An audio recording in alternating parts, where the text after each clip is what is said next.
Terrifying as it may be, the truth sat thick and wet, abhorred in spades, yet wild and free. No call was answered yet. The innocence of youth begot the innocence of man. Regardless of his act, in child each father has a fan. And so it was with gilded tears, asked upon to lessen years. The path to choose leads but one way, and yet religiously he pray. Together both, together not, though principles are rarely fought, through dirty dozen dated dregs, through south wind sounds that sailors said, through parted oceans, parted tides, parted forces numbers hide, the crashing waves of sinking ships, the boring holes to Arctic dips. And thus, a tightrope line pulled beyond taught, destined to break apart. A problem solved by looking back, despite being rigged from the start. Once upon a time, young Nancy and Arthur Whitman gave birth to a beautiful baby boy. It was their only child. As quickly after his birth, Nancy decided that she did not want the life Arthur had promised her. While this left Arthur a short-tempered man, bitter and resentful to the world, it also showed him a side of himself that he never knew existed. A side that wanted the absolute best for his son George.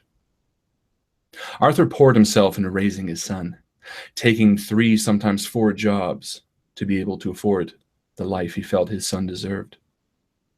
As Georgie grew, so did Arthur's pride, to the point where he enjoyed the company of his young son more than any of his old drinking buddies. It was a simple and peaceful life, and Arthur cherished it very much. Young Georgie grew up fast, though. He dreamt of being a writer, telling tales filled with mystery and thrills, stories which made the reader scratch their heads in thought and puzzle with curiosity. He didn't share this with the other members of the Seeing is Believing detective agency, mainly because he knew he wasn't the most imaginative of the 4. He felt a bit self-conscious because of it. But his father, Ned, never let him feel self-conscious. In a father's eyes, there's nothing a son could not accomplish. And Arthur was proud. However, as Georgie grew, he felt less and less proud of his father. The once knight in shining armor persona that Georgie's dad exemplified began to fade, as Georgie saw his father in a much more human light. Soon he began to resent his dad for them having so little money, and he hated the fact that he was the school janitor, a position which Arthur took only because it meant he could spend more time with his son. Crisp white snowflakes begin to fall as Georgie, Mattie, Tam, and Luke stand in the street watching your dad, Georgie, being put into the back of a police cruiser. And after a moment, Luke falls to his knees beside you, tears welling in his eyes. He turns to you. What does this mean? I don't know. Nothing, Georgie. Don't worry about it. We'll prove that he's innocent. He didn't do it. You know your dad. Luke. It's okay, Luke. We'll figure it out. Tam? I walked towards the cars a few steps, but seeing Georgie on his knees, I stop and turn back to him. We'll figure this out, Georgie. It's what we do. We figure things out. It's not him. And I push myself up and I run past Tam. And where is my dad right now? He's now in the back of a police cruiser. And as you take a few steps, the car pulls away. And you see Deputy Paul Hall, the deputy which Tam spoke to just a few hours earlier, walk towards you with a pained look on his face. He kneels down to pick you up and looks at the 4 of you. No. And he stops you. Listen, it's okay. And he holds you at both shoulders. That's my dad. That's my dad. Why are you taking him? What's going on? With a look of sadness, he brings himself down to your level and stares at you eye to eye. Georgie, everything is going to be all right. And he glances to the other three. Come on, guys. Let's get to the station. Hello all, and welcome back to the Invictus Stream. My name, as always, is Mr. Harlan Guthrie, and I am here with my very sexy friend, Michael Mattie Michaels. Pulling the hair. Justin Georgie Porgy. Hey, woo! As in Whitman. Oh, George Whitman. You found it. There's your overlay. Just hold it like this for the whole... And Chris Tam Moonshine. And we are here with GRIMM Chapter 2, The Golden Vanity. Lots of clapping tonight. Ladies and gentlemen, we are so excited to be back here with you hanging out on this Wednesday evening. It is, of course, Chapter 2 of GRIMM. And as you notice, we don't have overlays. We have recently come into the terrible news that Google Hangouts is no longer going to be working, basically, after April 25th. So we're going to have to figure out a new streaming service. However, don't worry, you'll know, and you'll be able to hang out with us every Wednesday forevermore. I thought we were going to keep it secret. Keep it safe. No, we can't. It's not like us to keep things secret. Speaking of secret, it's no secret that this is an 18+ show. Yeah, that's not fair that you have control of that button, because if I made that joke, there'd be crickets right away. I know. Well, Chris, you're killing the crowd here. It is, of course, an 18+ show. That means there's going to be lots of death, lots of destruction, lots of boobies, and a very tightly wrapped mystery in this cone of what we call GRIMM. If you are not up to date with the awesomeness that we are creating together here, please make sure to watch the previous episode, or you can check out our brand new podcast. That's right, we finally have a podcast. It's 2006, apparently. The podcast is something that is currently being approved by iTunes, but you can subscribe to it through our podcast channel. Or a MySpace account. Or our MySpace account, where that one friend Tom is still there. No, but you can subscribe to the podcast, and it's just an easier way to listen to these shows, because we're going to have the full version, a little bit of editing, no MVP, no mid-game post, and a little bit of music added by our very talented Mr. Justin Thomas James to sort of intensify the story. And if maybe you just want to re-listen to it, that's one of the great ways that you can listen to it. Or you can look at our beautiful mugs, also a very possible alternative. We're also going to be doing other things with podcasts, so make sure you check it out. Lots of fun stuff coming that way, probably because we're fucking paying for the thing, so we might as well get some extra shows going on. If you guys suggest for a show, you email us, theinvictusstream@gmail.com, and we will probably do it if it's a good idea. Anyway, 18+ show. Somehow that got really off track here. If you're watching this on YouTube, please like the video right now. I know it's tacky to ask for likes, but I'm a tacky person, so just do it. Also share the video if you really like this. If you are excited about the idea of role-playing games with your friends, share this as a way to say, hey, we should do this, what these guys do, because these guys are best friends. And we are. And that's why we love each other.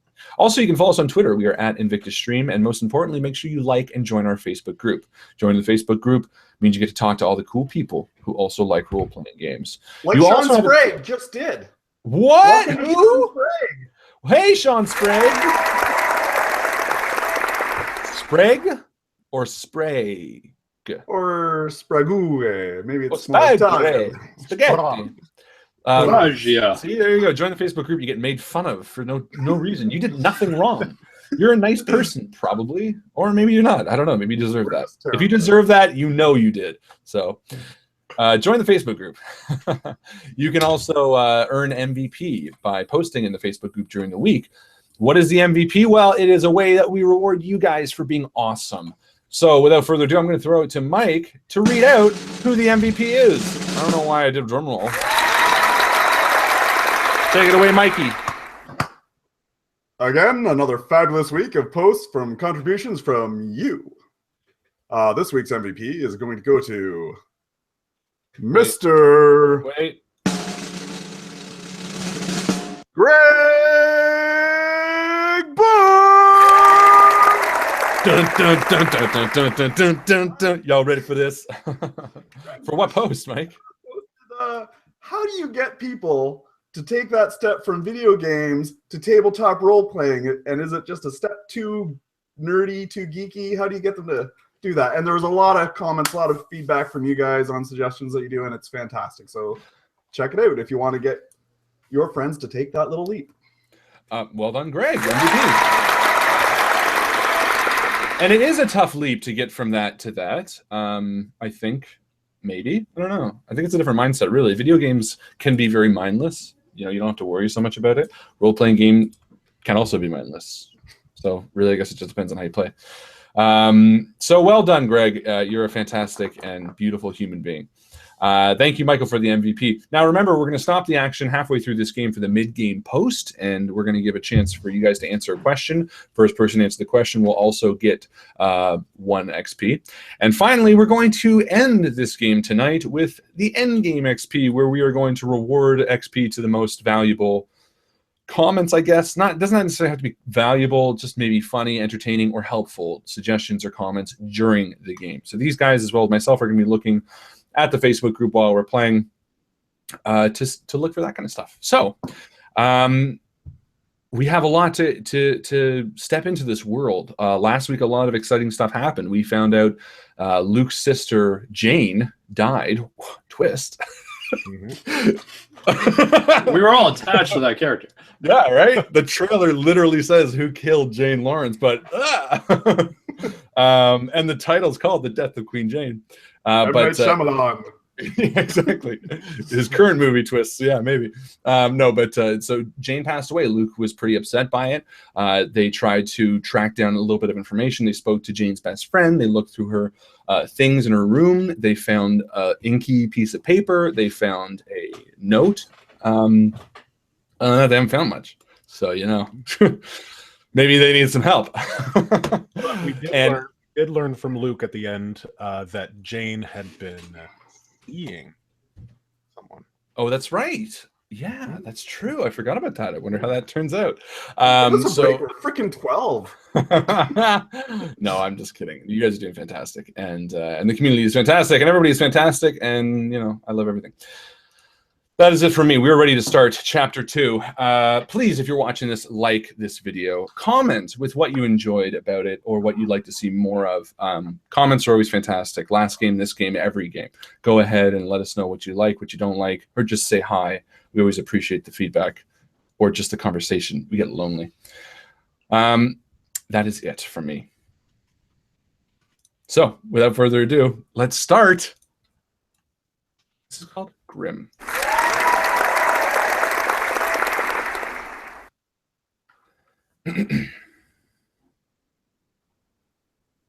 Riding in the back of the deputy's police cruiser is surreal. The 4 of you sit, looking into your laps as you watch darkness fall over the small town of Harper's Hill. You pass by the school. You pass by houses, some of which you know the occupants of, some empty and vacant. When you arrive at the police station, a sense of familiarity washes over you. It's an old stone building, older than most of the town. Its large gray facade faces the northern woods. Its back sits across from the large empty lot adjacent to the oak tree that sits high upon Harper's Hill. The inside of the station is filled with character, just like the town itself. The lobby houses a large, dark mahogany desk with intricate carvings covering the sides and the front. The 4 of you sit on a long blue bench next to an officer's desk, the soft clacking of a typewriter prattling on in the background as you await the deputy's return. Looking over, you see Luke down at his lap. For as long as you've known Luke, you've known him to wear an amulet, a small crackerjack prize with a unique symbol around his neck. He's always referred to it as his source of power.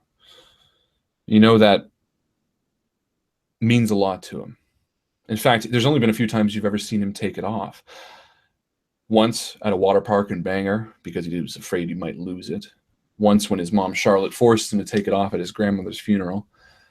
And now it sits wrapped around his fingers in the palm of his hand as he absent-mindedly touches it, tears welling in his eyes. And through the silence of the clacking typewriter, you hear his voice towards you, Georgie. Did your dad kill Jane?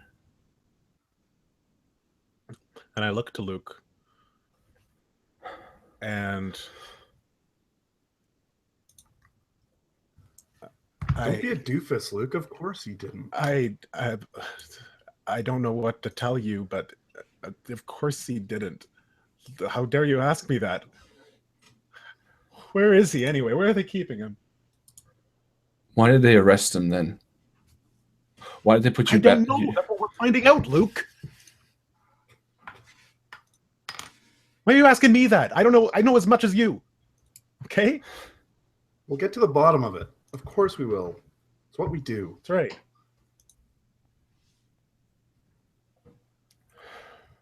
You can see Luke is shaken. And Tam, what are you doing? I'm fogging up the window and making like little footprints going up, and I'm thinking clearly deep in thought. And I'm imagining Georgie's dad and how kind he is all the time. So nice to us at school, and how we saw him previously that day, and trying to imagine if he could have killed Jane. I was like, it doesn't seem possible. It doesn't seem like Georgie's dad would do such a thing. And Mattie, what are you thinking? Well, I'm looking at the police officers because I know this is probably something that I want to do when I grow up. And I'm looking at the uniforms and the way they're wearing them and the guns on their belt and the shiny badges. And I'm just thinking, like, these are my heroes, but I know they've got this wrong. I know it can't be Georgie's father. And so I'm going to kind of get up and just kind of walk back and forth, just like, because I imagine we're all in like a row of chairs. Yeah, you're basically on a long blue bench, and the deputy brought you in from the cruiser, told you to sit there, and that he was going to call your parents, and just to sit tight. Yeah, so I just got my hands in my pocket, and I'm kind of walking back and forth, and there's a little pebble that I'm playing with my shoe, and I'm just kind of looking over and just seeing, like, trying to overhear anything the police are talking about or look at any labeled files that I can see, because I know it can't be Georgie's father. Sure. So again, the area you're sitting is sort of where they would be processing, small delinquencies like a drunk in the tank or something like that. And the desk right next to you, there's an officer sitting at it, and he's sort of typing something up absentmindedly. He's an officer you've seen before at school assemblies. He's always the silent, tall one who kind of just stands there with a stern look on his face. And after a moment, you hear a door behind this row of desks open. And there's about 3 desks in this line, about a chest height mahogany wooden wall with sort of a swinging door, the blue bench that you're sitting on. And beyond those desks, there's rooms. One, which you would guess is the deputy's office, and one room, which someone walks out of. And Sheriff Wiley, the person who was in your class early this morning talking to you about a curfew, steps out of that office. And Georgie, give me a seek roll. Grade 5. Okay. Now, am I looking for something small or hidden, or is this just a general seek? Just a general. Okay.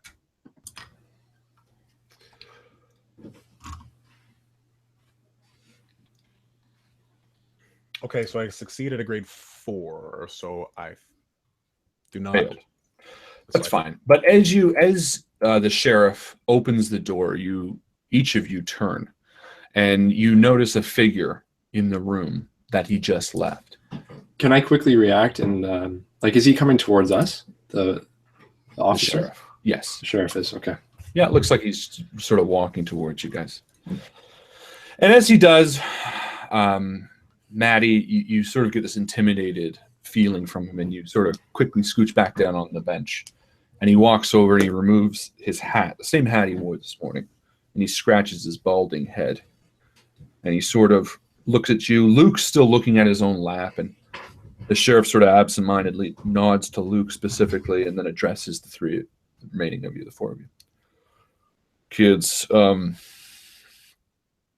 your parents are on their way to pick you up.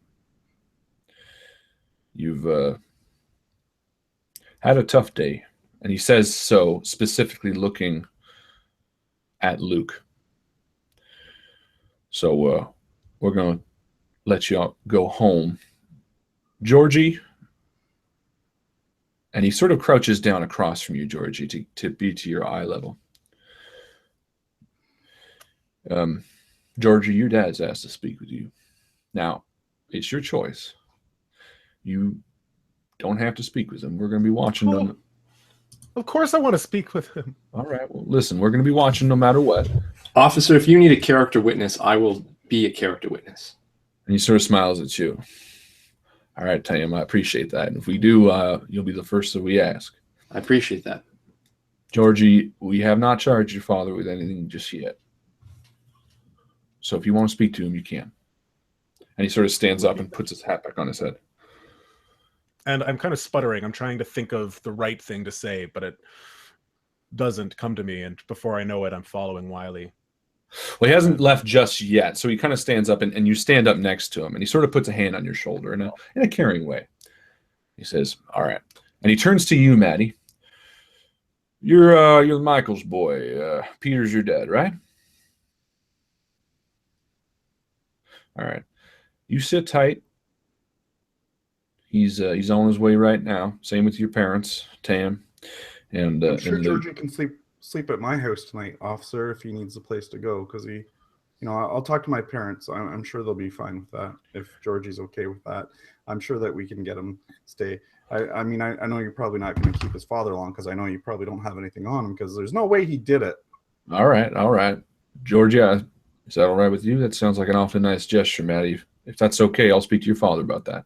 Or have one of the deputies to.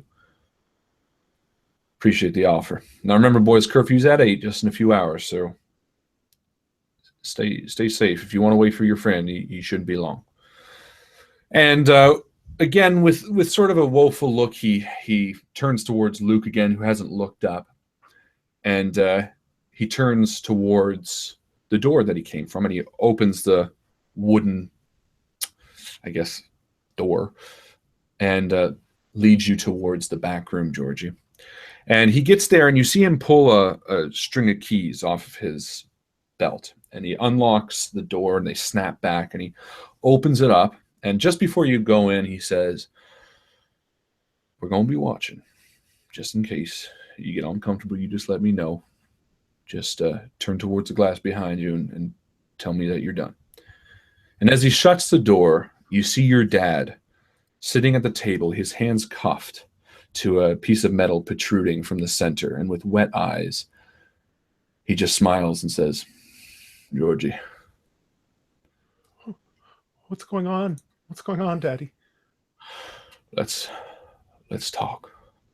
Back outside, as Georgie's led to the back room, just a few moments later, Mattie, you hear the front door open, and immediately you hear that familiar stepping of your dad, the way your dad walks. You've heard it 1,000 times while sitting in the basement when he comes home from work in a bit of a pissed off mood.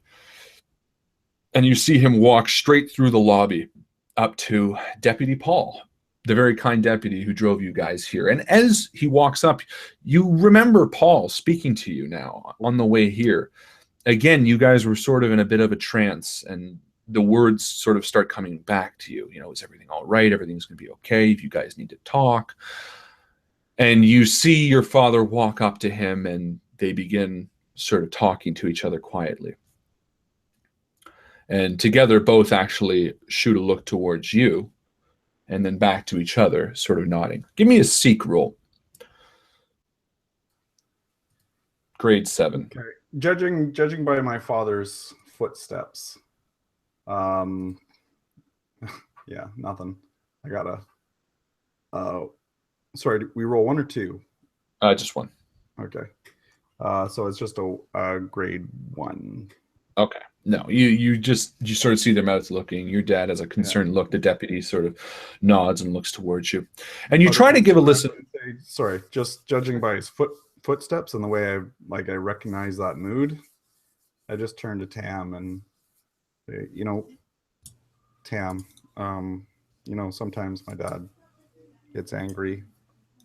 I don't know if he'll understand what's going on. Maybe Georgie can sleep at your house tonight. Yeah. Did you need to stay at my house? And I see the worried look in Mattie's face.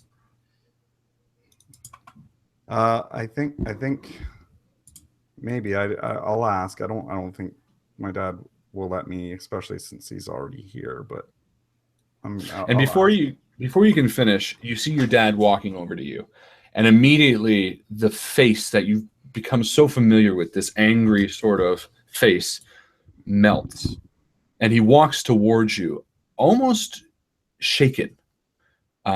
And you can tell, and immediately you realize the position that he's in. A call from a police station on a night after murders have been happening in the town. You see his fears melt away as he comes towards you and hugs you for the first time in a long time.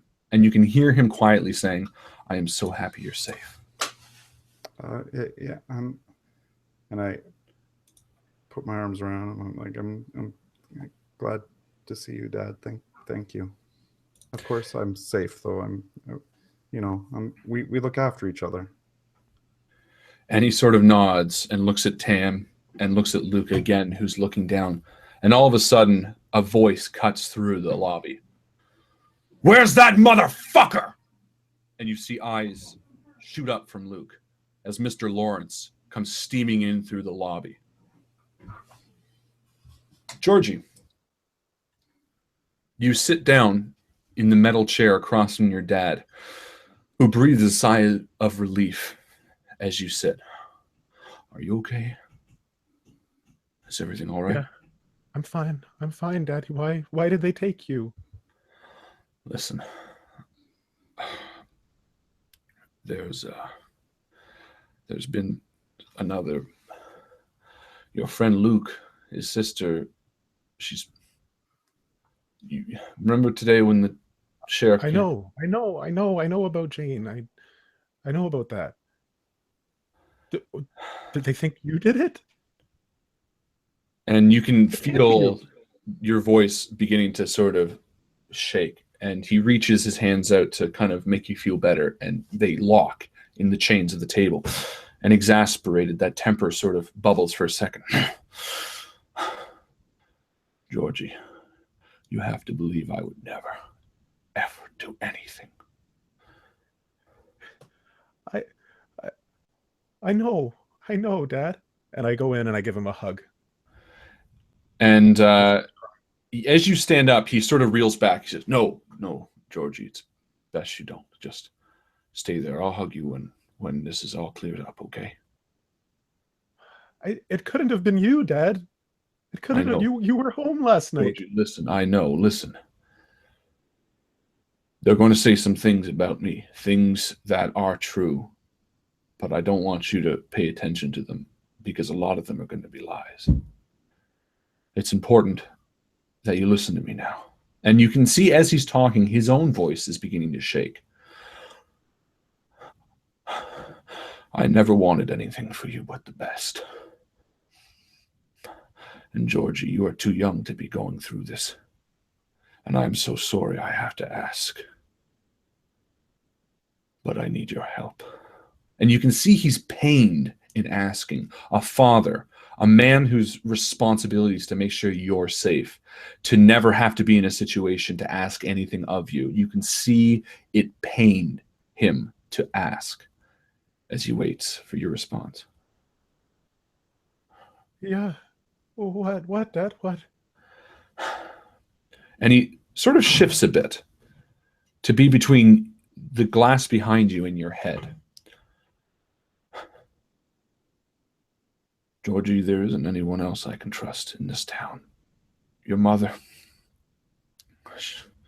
Andrews, he's an asshole. And he suddenly catches himself swearing. Oh, sorry, Georgie. I never wanted you to see me this way. Just tell me, what is it? What do you need me to do? I am innocent. I need you to know that. Okay. But they're going to do everything they can to blame me. And I need you to find something that's going to exonerate me. Something. I'll tell you what I told them. I did see Jane last night. What? I didn't think of it at the time. She came by your school, our school. I stopped her in the hall, and I wanted to talk to her, and I lost my temper.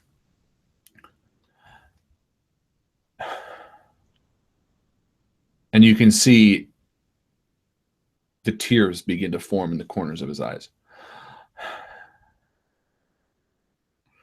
No, I can't put this on you. Dad, I will help you in any way I can. Just tell me, why were you angry? Why were you mad at her? Georgie, the officers are going to try to put this on me. You're too young to deal with this, but the color of our skin is never going to make us favorable to people like this. And they're going to do everything they can to make sure that we pay for crimes of other people. But you need to understand this is not my fault. And that's why I need to trust you and Tam and Mattie with this. I saw Jane at the school the night that she died. I have not told them yet. Anything that you can find to exonerate me will be there. I don't know what, but you need to find something. You're a smart kid, Georgie. You're so smart. Well, Dad, if they lock you away, then, and I kind of smile a little bit, like a bewildered sort of laugh. I say, it's hard to say, but there's going to be another murder, and if you're in here, then there's no way that you could have done it. So you'll be free, right? Maybe. If I make it that long, yeah. And he sort of realizes that he can sort of, it washes over him that was a good point. To wait for a murder, Georgie. I didn't ever want to put this on you. Well, in the meantime, I mean, I'm going to do everything I can, and I know Mattie and I know Tam will help me, and Luke, and we'll figure this out. We'll do this, Dad. I know you will. Going back to the hallway, you see Luke's dad in a furious rage head towards the deputy, as the deputy sort of has his hands out in sort of a less than, trying to stop him a little bit. And Luke's dad walks straight up to him and yells at his face, inches from it. "Where's the motherfucker that killed my daughter?" And Luke sort of looks up and looks to you, Mattie and Tam, again with tears in his eyes, confused and almost unsure of what to do. He's just angry, Luke. He doesn't know what he's talking about right now. He's just angry. He just wants to blame someone. And right now it seems like it's Georgie's dad, but it's not Georgie's dad. We'll figure it out. Don't listen to your dad right now. I'm sorry, Luke. I know it's gonna be hard, but please, Georgie. You know that his dad was just gonna invite us over for tacos. I feel really uncomfortable, and I'm I kind of pretending I'm not even there. I'm looking at the windowsill, and there's a little spider crawling along, and I grab the spider in my hand, and I'm holding it in my hand, looking at it, and then just pretending I'm not even there. And Mattie, your dad stands up and turns around, and he shouts from across the way as the deputy's sort of trying to, in hushed tones, calm down Luke. Luke's dad. And you hear your dad shout out, "Greg! Not here!" And he takes a few steps towards Mr. Lawrence. And you can see Luke's dad sort of turn towards Peter Michaels, your dad, And you can see a bit of that fear is almost sort of a bit taken aback. Peter. And he looks over and sees Luke sitting there. And again, Luke with tears in his eyes looking up at his dad. And there's sort of an awkward pause as the deputy sort of steps forward. And again, the deputy's young. He's maybe not even 10 years older than you guys, maybe 20, 22 max. And he sort of says, Mr. Lawrence, I understand you're very, and he just kind of holds at his hand and to shut him up. And as he does, he sort of misjudges where the deputy is standing. And he hits him right in the face. And actually the deputy kind of reels back a little bit. It's not hard, but it's enough to snap your dad out of his angry rage, his tyrant. And he spins around. Oh, God. And he turns to you, Luke, and he says, Luke, we're going. And by this time, all the officers that were at the desks and Mattie, your dad, they're all standing, staring at Mr. Lawrence. And you can see him get very self-aware in that moment as he tailspins out of his anger. And Luke sort of stands and slowly walks towards his dad. And sure enough, he gets to him, and Mr. Lawrence sort of nods to your dad, and they walk out the front door. After a second, Mr. Michael stands up and turns to you, Mattie. He says, the deputy told me that you offered Georgie to stay with us, and that's okay by me. Thank you, Dad. Thanks, Dad. Thanks. He's innocent until proven guilty, right, Dad? Isn't that the way it's going to work here? Yeah. And you can see him say it with a bit of a pained sort of expression. Yeah. And Tam, I spoke to your parents. I'm going to take you home as well, if that's okay. Sure. Thank you. No, it's okay. And he says, now the deputy's just going to go talk to me in the back room about some things. Oh, sorry, the sheriff. If you guys can just stay here and sit tight. And sure enough, the sheriff's been waiting at one of the other rooms in the back, sort of with the door open. And Mr. Michaels walks over. They nod to each other, and behind closed doors, they have a conversation. Georgie, your dad is looking up at you, hoping for anything, an answer, a question, something. Please, Georgie. What do you want me to do, Dad?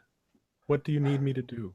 You need me to figure out, to find what happened, right? Yeah. I need you to find out what happened. The first thing I'm going to be able to do is I'm going to tell them tomorrow afternoon. Okay. That I saw Jane the night she died at the school. What did she say? Where can I start, Dad? No, it was by the gym doors. She showed up. She was angry. I stuck my nose in her business, and I shouldn't have. And I lost my temper.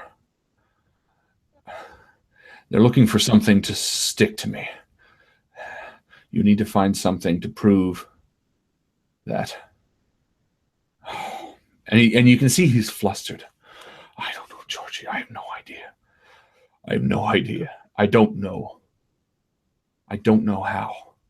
But I didn't do it, and they're going to try to frame me. I feel it. I know it with all my... And as he says this, you kind of can hear moving behind the glass behind you. Okay.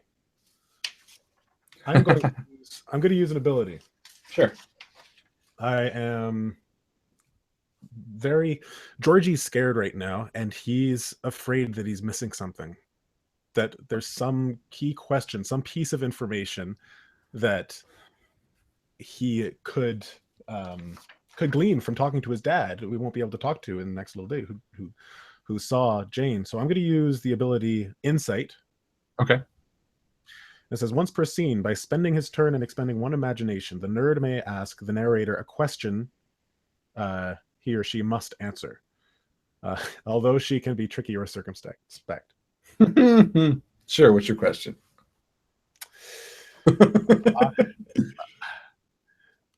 I mean, my question is... This is like trying to get the genie to give you more wishes. Ask my father so that he gives me the perfect thing that I need the perfect clue. What should I ask my father? What should you ask your father? Probably if he loves you. No, I'm just kidding. Sure, I get what you're going with this. Look, there's lots you can glean. I'll give you a piece of one, something simple. You feel confident that for whatever reason he's being honest about the fact that he saw Jane the night that she died, and you feel relatively convinced that he didn't kill her. He does have a temper, and you've seen it. But for whatever reason, he feels that the sort of location of their interaction being your school on the night of her murder might hold information. And you know that he, being a janitor, would have a key to the school to give you the ability to stop after night. Right. Stop by after night. And realizing that, I say, so it sounds like I should start at the school. Yeah, but not tonight. We'll But need not to get tonight. in. I know, but go home. Live your life. Go to school tomorrow. See if you can find something. The gym door is where I interacted with her. I was angry. I grabbed her wrist. She,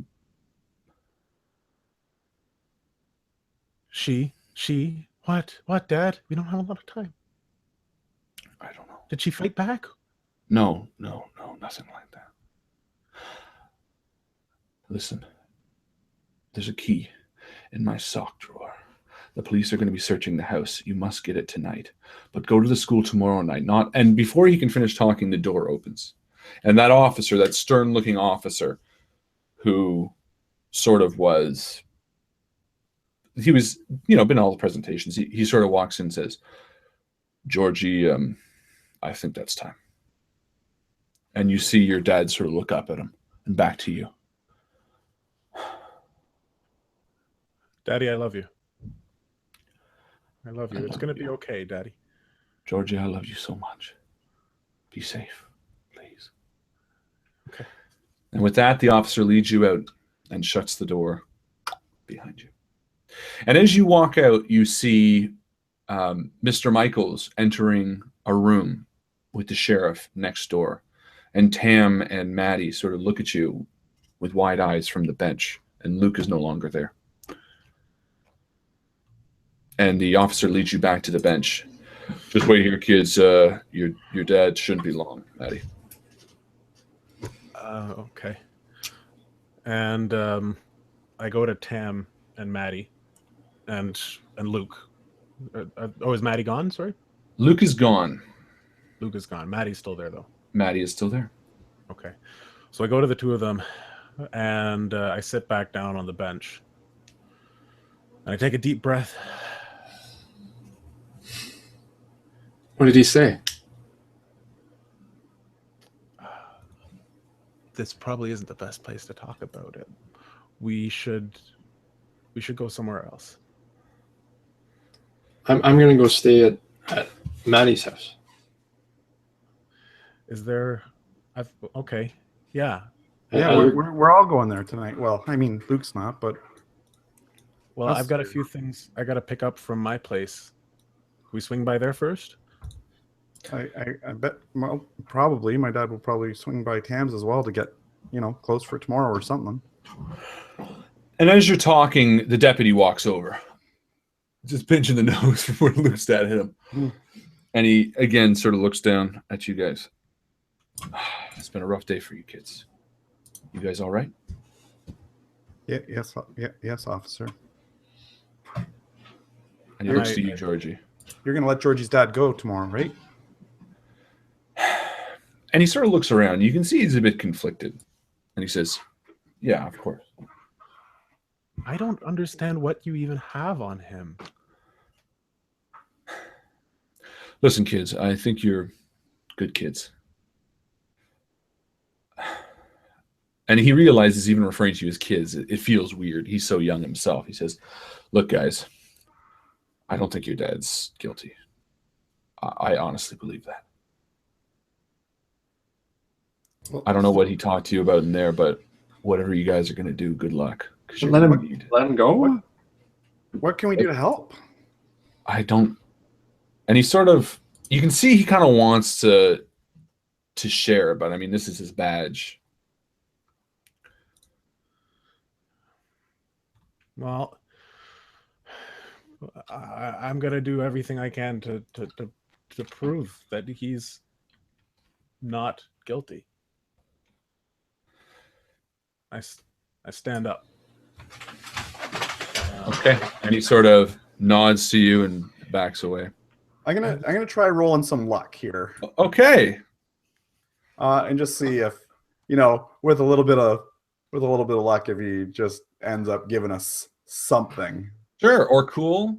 Or seek. No, for what I'm gonna go with luck because it is my specialty. So I get a 2d6. Okay. And I'm just wondering if there's anything else I can do as far as my social chameleon. I'll do that because I'm not really paying attention to all this. I'm kind of in my own world a little bit. But I am listening to everything around it and kind of spacing myself away from Georgie and Mattie. And I just kind of, spider in my hand that I'm looking as it's crawling around my hand, but I'm still overhearing everything that's going on in the room. Okay. So I'm going to listen. Yeah, give me a seek roll. Secret. Okay. So you give a listen and you So do I roll again, don't I? Yeah, so you're a level below what you're at. Okay. So what's your normal seek? My seek is 4th, so I got 3rd. Yes. So no. So you don't hear anything. There's again the clacking of the typewriter. There's a radio in the back, but you don't hear anything of specifics. So again, the deputy sort of is standing in front of you, and you're rolling luck. Yeah, I've got grade 3 in luck, and my first roll was a 2. My second one was a 3. Okay, so you succeeded at a grade 3. Yeah. Twice. I guess it only counts if you roll 6. Yeah. So okay, so luck's a fair one. Yeah, so okay, let's do this. Let's go off book. I'm going to say deputy. I'm going to say the deputy feels lucky as well. Like he can sort of trust you kids. And he sees something in the three of you. This isn't the first time you've run into him. Tam, you run into him at the house. And after going into the house and looking through the stuff, he sort of pieced together in his own right that you guys might be trying to look into this as well. And as much as he's young and new on the force, he's seen sort of the hypocrisy of the officers in this town. And he's grown a bit tired. He's a big believer in not what I would call vigilante justice, but in people getting off their asses and doing something. And after 5 murders of children and nothing being done, he's disgraced at his own badge. And because of this is all the backdrop of why a 3 luck. You see a light kind of flash over his eyes, a little brightness behind his eyes. And he tells you this, sort of, in so many words. This is what you gather from what he says next, which is along the lines of, these officers don't care, Georgie. They don't care who, so long as they find someone to pin this on. And there's someone who says they saw your dad with Jane the night she died, and that's enough for them to bring him here. But I firmly believe that he didn't do it. And what's more, I think who did is out there still. You guys actually want to help solve this? You want to do more than these officers who are 3 times your age are doing on a daily basis? Tomorrow before school, meet me at the diner. And the diner, you know well, it's on the other side of the police, on the other side of Harper's Hill, facing the waterfront. It's a small diner. Linda Welks is the waitress there. She's a townie.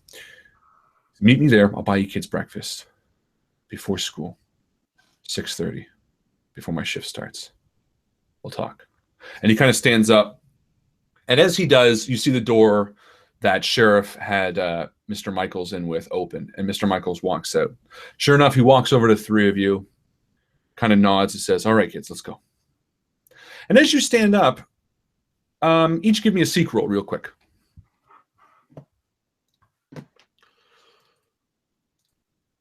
Ooh. And who achieved the highest 5. grade? Grade 5. Grade 5? Level 4. Grade 4?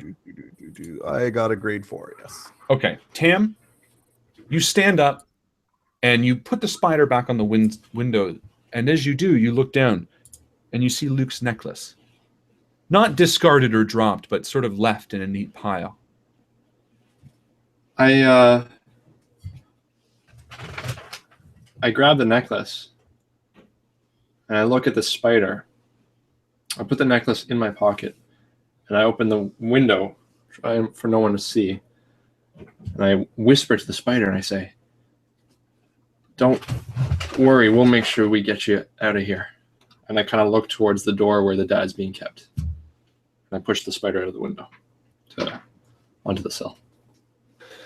Mr. Michaels takes you to his car. He drives Georgie to his house to pick up his things. And sure enough, Georgie, as you enter your house gathering your things, you open your dad's sock drawer and search it until you find a hard metal key and you slip it in your pocket. Is there anything else you're grabbing at your house? The flashlight. I want to look around my dad's room. As I'm leaving, I just think maybe there's something else. He didn't seem like he was being fully straight with me. Okay. Give me a seek roll. It's going to be a grade 9. Grade 9. Okay. Your dad is well past grade 9, so. I do get a +2 to seeking rolls for something small or something right. Yeah, I'll give you that. Come on, critical good. success, Justin. No, not today. Okay. So no, you take a look with the light on around your dad's room and you see the reflection of a man who tries really hard. You see dirty work boots and tired, sweaty clothes. You see a messy bed, but not because of laziness, but because of constant drive to make your life better. And you turn off the light and head back to the car. Mr. Michaels drives to your house, Tam, grabs your belongings as well, and the 3 of you end up at Mattie's house, where he walks you up to Mattie's room, lays out your beds, and turns off the light. Now, Mattie, you know on a night like tonight, it's not going to be a night where you can escape.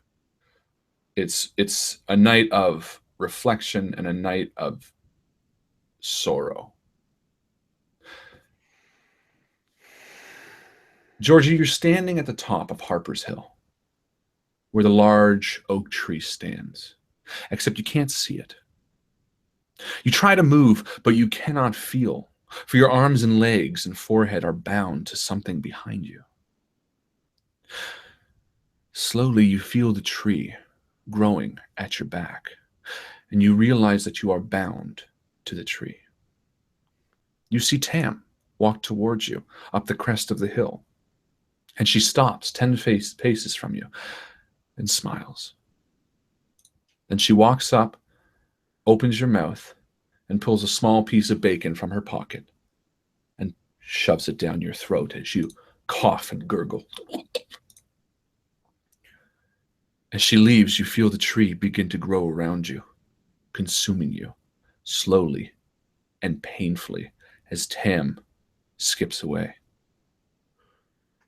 And for a moment, you can't breathe. The weight on your chest becomes immense and tight as your breath becomes shallow and shorter. And before you know it, you are gasping for air until you see Mattie standing over top of you. Mattie, it's the next morning. You've woken up to see Georgie breathing very quickly and deeply on your bedroom floor. Here, Georgie. And I look around and I quickly pull my new comic book out of the brown paper bag. And I'm like making sure that I try not to touch its corners because this one might be a collector one day. And I crump up the bag and I'm like, breathe into this, Georgie. Breathe. It's okay. I reach for it. I breathe into it. And sure enough, you wake up with sharp eyes. He hands you the bag, and your breathing starts to subside. And now your chest. I'm assuming at this point that Tam would be sleeping with JR. Yes. So I quickly look and Georgie, just breathe, Georgie. I'll be right back. And I go. So sure enough, JR opens the door, and she's already brushing her teeth because it is Friday, January 29th in the morning. It's about 6 a.m. and she gets up really early to do her hair. What are you doing up, Mattie? Where's Tam? Get Tam up. Tell her we gotta go. And you look and you can see in the bed. There I am, sprawled across the bed in a big drool stain around my mouth. And JR looks at you and says, "Your friend is disgusting." And she leaves the door open as she goes to her bathroom ensuite. You're gross, JR. All right, then I run back and check on Georgie. Come on, Georgie. We got to go. And Georgie, you're breathing fine now. We got to get to the school before we go meet the officer. Oh, already? Okay. And I get up and So by the time you get dressed, it's about 6:10. And as you're walking around the house, give me a seek roll, Mattie.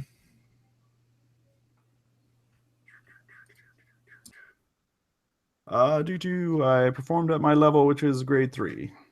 Okay, so no, you hear sort of mumblings from your parents' room, but you don't quite make out exactly what they're saying. So you know that the deputy said he was going to meet you at the diner at 6:30, and sure enough, by the time you leave the house, it's about 6:15. Yeah. We don't have time to go to the school, Mattie. We got to meet the deputy. Do we all need to meet him? You can just say that I slept in or something, or Tam slept in because she's still got like crusties on her eyes and stuff. They'll believe. Shut up. I get down. We should all go. We do work in the same company. I agree. Okay. I think what one person misses, someone else might get, if that makes sense. And as the three of you agree, you hop on your bikes and you peel off into town, passing the large oak tree of Harper's Hill. It's early in the morning. You see people delivering papers, and the cold, crisp winds of January are at their peak. It's almost like battling uphill as you coast through the town, the wind blowing through your bike. And as you continue biking towards the diner, it sinks in that this is the first case you've ever taken that might have your life and death on the line. And after a few short moments, you pull up to the diner, hop off your bikes, and head inside to see Deputy Paul Hall sitting in one of the booths. As we see him through the window of the diner, I just pause and I say, guys, I'm sure it was just like a mistake or something. And I reach in and I pull out the medallion that he carries. Luke's necklace. necklace. Cracker Jack totem that he carries. And you know that this is a totem that Luke never leaves. Yeah. I'm sure he just forgot it, but I have it just so you guys know, and I'll make sure it's safe. You don't think he left it for a reason? I think he left it for a reason, Georgie, but the reason is he got too much on his mind. I think So- he wanted me to have his power. Oh, like he's not going to be able to help us. I don't. We should go talk to the officer. Well, Officer Paul is probably waiting. And I push open the diner door. Ding ding. Oh One yeah, second. look at all powerful Tam. But before we go in, guys, we are our own private investigation agency, right? We are Yeah. not trying- Yeah. Cool Kids Incorporated. No. Maddie, Seeing is believing. I think he's fine. He seems like a nice person, but we can't trust anyone. As Sometimes far as- you have to work between jurisdictions. No, I know. What I'm saying, Tam, is that we might not be able to trust him. We'll get our information, but we don't know who did it. It could be anybody. And I pull the necklace out and I say, "We're gonna be fine." And I push open the door and walk in. Perfect. And as you do, the diner's pretty much empty, save a few people in booths, early morning risers. It is January, so it's still pretty dark outside. And sure enough, Paul sort of holds a hand up and waves you guys over. You sit down in the red booths as Linda Welks pours another cup of coffee in front of Paul. And I takes kind a of sip. motion because we're detectives. yeah. I would talk with coffee before that. I'll have one. And she sort of looks down at you. Give me a cool roll. Yeah, we all want coffee. Make that 3. I got a 2, so it's a. Oh no, I'm not very cool. I performed at my level, grade 2. Okay, so she. I also try to order one as well. And what grade? At level 1. So I say, yes, strong. So she literally just kind of laughs, that lady waitress laugh, and leaves. That is iconic. That's the lady waitress laugh. It's not like a chicken, kind of. And you can see Paul's a bit hesitant as he looks at the three of you. I mean, you guys are 12. He's a young deputy. Listen, guys, I don't know. Maybe this was a bad idea. Bad idea. Why? I don't know. Look, first off, this is heavy shit.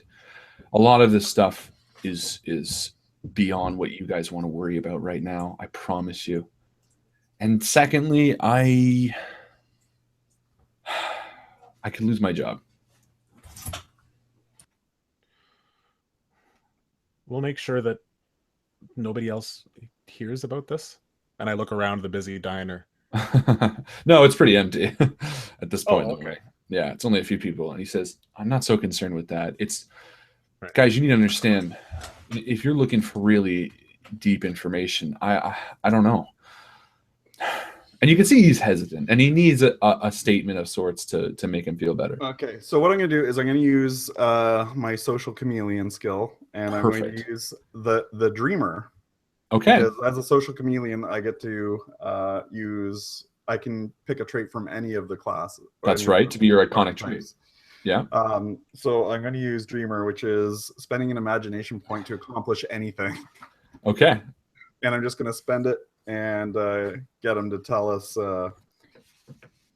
what it is that he's holding back. And I'll be like, no, officer, first of all, are we allowed anything on this? Because you said you're going to buy this, right? And I'm really excited because my parents we never go out for breakfast. And I've always wanted like the big meal with the bacon and the hash browns and the sausages. Okay. So if it's that, that's perfect. That's a fine use of that. No, that's not what I'm using. But the reason you brought us here, I just want to make sure we can have anything. Yeah. Okay, awesome. I'll take one of those, please. And I mean, the reason you brought us here is because you believe in us. You know we can do things that your officers can't. We don't have to tell anyone. We're a detective agency. We did this on our own. Right, guys? Well, and girl? And guys, again, right, because we can do this. And we Okay. don't have the law. Well, Not to say that we would break the law. We will stick to the law. With my toy pipe kind of in my mouth, I lean forward. I say, Officer Paul, You scratch our back, we'll scratch yours. Yeah. Even though Tam means that literally, you see Paul sort of, the reminder of why he's doing this sort of reignites in him why he originally became an officer of the law. And he looks at Mattie sort of with a respect that wasn't there before. And he nods. And from the seat beside him, he pulls out a big fat file. There's no way you can look at everything in here, guys. But I can help you, maybe give you a path to head towards to help get your dad off of this. Anything. We know Georgie's dad is innocent. We know he couldn't have done it. I know. I don't believe it either. Honestly. The minute he came in, I could see it. I've seen a lot of guilty people, and your dad just doesn't fit the MO of this, well, of what's killing these kids. He wouldn't kill anyone on the night he was going to make us tacos. So you can kind of see him hesitant, and he flips through the big, thick stack, and he flips over a page pretty much near the top. There's a bit of evidence that Mrs. Lawrence let us know about that was really important. And in my opinion, the entire police force is trying to build a case against this one tiny piece of evidence. It's stupid, but they're putting everything towards it. Apparently Jane always, and I mean always, wore a charm bracelet. And when they found her body by the Blake Bridge Tunnel, she didn't have the bracelet on her. They're hoping right now that either they can find the bracelet and link it with your father in any way possible. And he sort of says that with a bit of Wait. regret. Yeah, a bit of weight, a bit of regret. But the truth is, they don't even have to find it. However, I think the piece of information that they have is actually going to work against them. If anyone else has that bracelet, by the way they're looking at it, that's the murderer. And again, Linda Welks walks over and refills his sort of half cup of coffee as he kind of jitters. Oh, yeah, thank you. When they say bracelet, I grab the charm around my neck. And I kind of look to Georgie and I look to Mattie to see if they are thinking the same thing I am. But About the big breakfast? seeing that Mattie is already looking at the menu. And as Mattie looks at the menu, you see Paul flip open a few pages to a picture of Jane with said bracelet. And you can see immediately it is a different bracelet. It's a thick silver bracelet with a horseshoe charm on it. What she always called her lucky charm. And so I'm looking around the table to see if they've got the little crayons on there. They and do. I flip over the back of the paper menu and I quickly draw a sketch of what the charm bracelet looks like. Perfect. And he sort of sees you doing this, and he, again, half impressed, half concerned, and then he gives you until you're pretty much almost done, and he starts flipping it down. Why would someone... the way you said it, officer, it seems like they're going to make it look like... I'm sorry, Georgie, that his dad did this by, I don't know, finding a fake bracelet? Listen, you got to understand that there's not much they let me in on. I'm doing drunk walks while these 5 murders are happening. This is half the reason I'm talking to you guys, because they're dragging their feet. The truth is, no matter where they find the bracelet, they're going to link it to whoever they have in custody. If they find that bracelet in the river, they're going to find a way to say that Georgie's dad walked down to the river and threw it. If they find that bracelet in a boat bottom, they're going to say Georgie's dad. What did Georgie do? What did Mr. Whitman do? I don't know, guys. This is a different realm of information. This is the kind of information that could not just get me in trouble, but get you guys in trouble. And you can see he's hesitant. What? Well, one last question, officer. Sorry, Tam. How was she killed? Was she strangled? Was she bludgeoned? Was she stabbed? There's so many things that it could be, and we haven't heard anything, so we don't even know what we're looking for. Do you guys know what you're looking for as a murder weapon? Wouldn't that be the place to start? And you see a sort of expertise almost behind his eyes. You can tell he's reviewed these notes a lot. You can tell why he got into this profession. There is a motivation behind him to solve these things. Listen, the reason they found Georgie's dad is because of a person, but the details behind Jane's murder, this is stuff. This is grim stuff, guys. You might not want to see How do this. we let you know if we find anything? Do we just come to the police station? And you can see him sort of playing with the file. Give me I need a roll. He's got information, but it's such a big risk for him. I'm willing to take any justification you guys want, but he's really going to need. Well, I think in this case, sorry, Tam, go ahead. I just want to try luck. And the luck is that he's going to kind of look through the, need to go to the washroom. He's second cup of coffee. And he just happens to maybe leave a couple of the pages on the table there. I'll let you roll luck, but I don't think it's going to be that, because a lot of what seems that he knows is sort of his interpretation of the evidence. But luck can definitely help. It's just how does that work? I fail a level above? No. Once you succeed, a 1 is a succeed as well. Or once you fail, like if you roll a 1 and then you roll a 6, you don't go back up. You just 6 is a success. So you. What about a 6 then a 1? Yeah, you succeeded above your level. So what was your original grade? 2. So you succeeded at a grade 3. Mm-hmm. However, again, remember, teamwork, stepping up, and focusing are all things that you can do to boost your roll. Right. In all of this stuff, including the first scene. So I'll let you redo that with the knowledge that you've been here for long enough to give you, if you want, you can do a focus. Or if you want, you can use teamwork, because remember, teamwork gives you a die for every person. Yeah, well, I think I'm going to use teamwork in the sense of Tam is trying to get some info, and I've been trying to get him to give the info. So I'm going to try, in a sense, it's a weird way of using pluck. Okay. Because I'm just going to show him that we can be confident. We can be the people I like it. for to help. Give me the pitch, Matty. Give me the roll and give me the sales pitch. All right. And I'll let you do teamwork if you want. So you can roll 3 die. Well, actually, yeah, I was going to say. Well, I was going to actually add it to Tam's. Oh, perfect. Sure. Because Tam was going to do a luck roll that he leaves a couple things for us. Right. And so I will just talk in the sense of,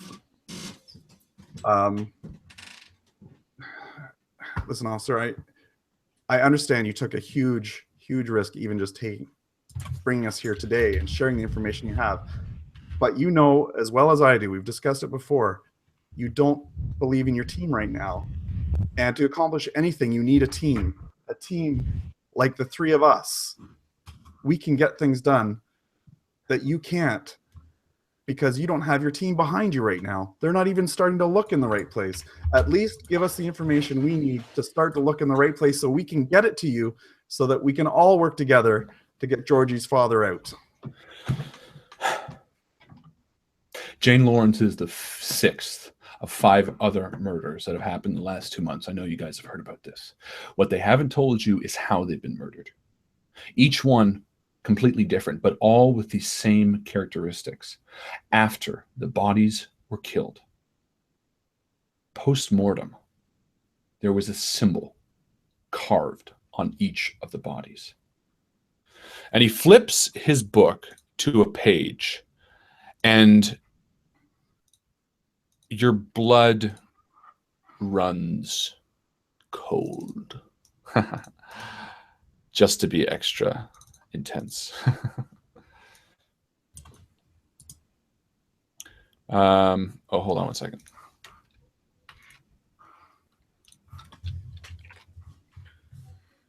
And Georgie's feeling kind of quiet today. Yeah, he looks very quiet. And this is the symbol he shows you. Oh.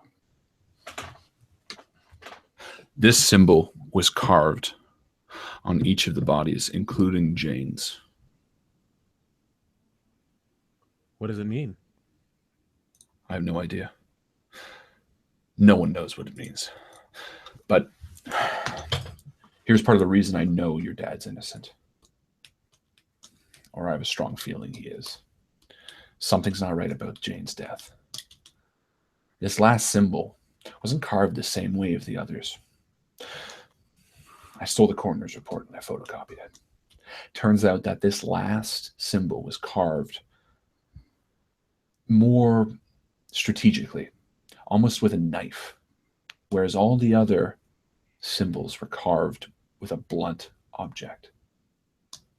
Now, it doesn't necessarily exonerate you, Dad, but what I'm saying is something here isn't connecting. Something's making this one stand out. Do you think it could be like a copycat? That, or whoever did it just didn't have the tool that they needed when they did it. Jane was strangled first and foremost, and then she was pushed off the Blake Bridge tunnel just north of the school. The reason they brought your dad in was because there was a person, we should say, that was walking by the middle school on the night of her death, and she saw your dad in an altercation with Jane. I'm not going to tell you who it was. At this point, it leaves just what I can tell you and what I can share, and starts involving people. I mean, if you go and start asking questions and knocking on doors and you don't say the perfect thing, it leads back to me. We won't let you down, officer. Georgie, No, what does postmortem mean? After death. Uh-huh. Look, there's one last thing besides the bracelet. So, Mrs. Lawrence told us that the night Jane died, she said she was sleeping at her friend Sally's house. Mm-hmm. If you guys want to talk to Sally.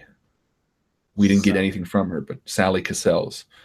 She's a friend. She lives just down the street from you, Georgie. That was the night before, you said? No, the night that Jane died. Just last night. She was going to stay at Sally Cassell's house. But her mom said when she left, she had a bag with her, a pink backpack with clothes to sleep in. When they found her body, they didn't find the bracelet and they didn't find the bag.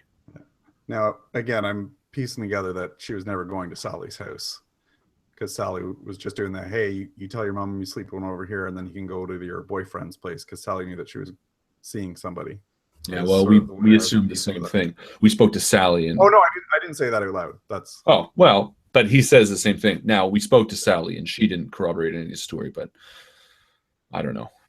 She said that she had never heard Jane say that, but I think she might be hiding something. So we should speak with Sally. And I kind of look to the other guys to see what they're doing, or to Tam and Mattie.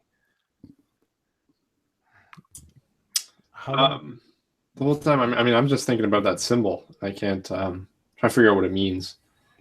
Is there any way you can post it for us, Harlan? Sure. When was the note dated? The note from Thanks, Mike. the diary. January 22nd. January 27th, 2nd. Yeah. So, sorry, let me get this straight. Like, hold on the story so far. So, we spoke with Sally. Or you did, but the deputy doesn't know that. You haven't told him yet. No, exactly. But I don't know if we want to. And I kind of give Mattie a knowing look of like... Oh, yeah, hide information from the guy who's trying to help you. No, I'm kidding. Yeah, I know. Do whatever you want. I'm just kidding. I look to Mattie. And I give him a knowing look, like, we did talk to Sally. Mm-hmm. And I turn back to the officer and I say, we did actually speak with Sally. And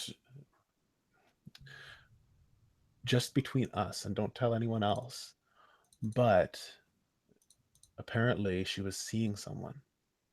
Sally was seeing somebody. Yeah. Just an older person. I don't know who And it I'm- was. And I'm wondering if it is Georgie's father, and that's why they got into the altercation. But Why I would it don't matter say if that Sally- out loud. No, I don't say that out loud. But No, that's fair. Why would it matter if Sally was seeing someone older? Well, maybe that's where she was going. Maybe that's where she went on the night that.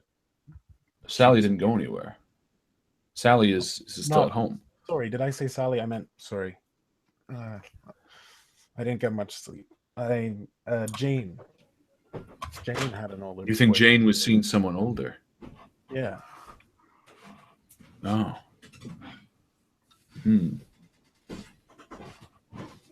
That could new make information sense. for you. That is new information. Look, but if you speak to people, you got to be honest with me. We need to have a flow of information. There's a lot in here. I'm not just going to lay it on you. I might have something that's relevant to something that you know. I know, Officer Hall. I'm sorry. It's hard for me to trust anyone right now. But you've done a lot already to help us, so. And I pull out I elbow Georgie. I say, Georgie, maybe we should show him that ink page. You know, the one with the splotch on it? Maybe he'll know what it is. Okay. And I reach into my backpack and I pull out the diary and I show him. Sorry Okay. about the ink. We're it was our fault. And he looks up to you, or looks up at you and says, where'd you find this? Well, We found it in her diary. Remember that day at I Luke's figured you house? guys took something. All right, look, this doesn't mean anything to me, and he quickly is jotting down it, says, but I'll sit on it just in case anything comes out of it. Now, listen. We searched the high school. It was the first thing we did this morning, or last night, I should say, after we found your dad. She doesn't have a locker at the high school.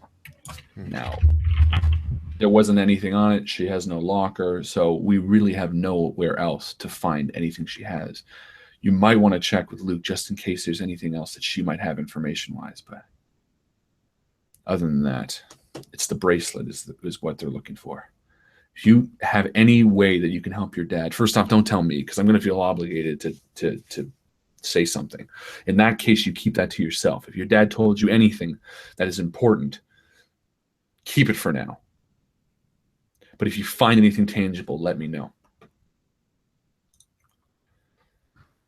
And he sort of looks towards Linda and asks for the tab.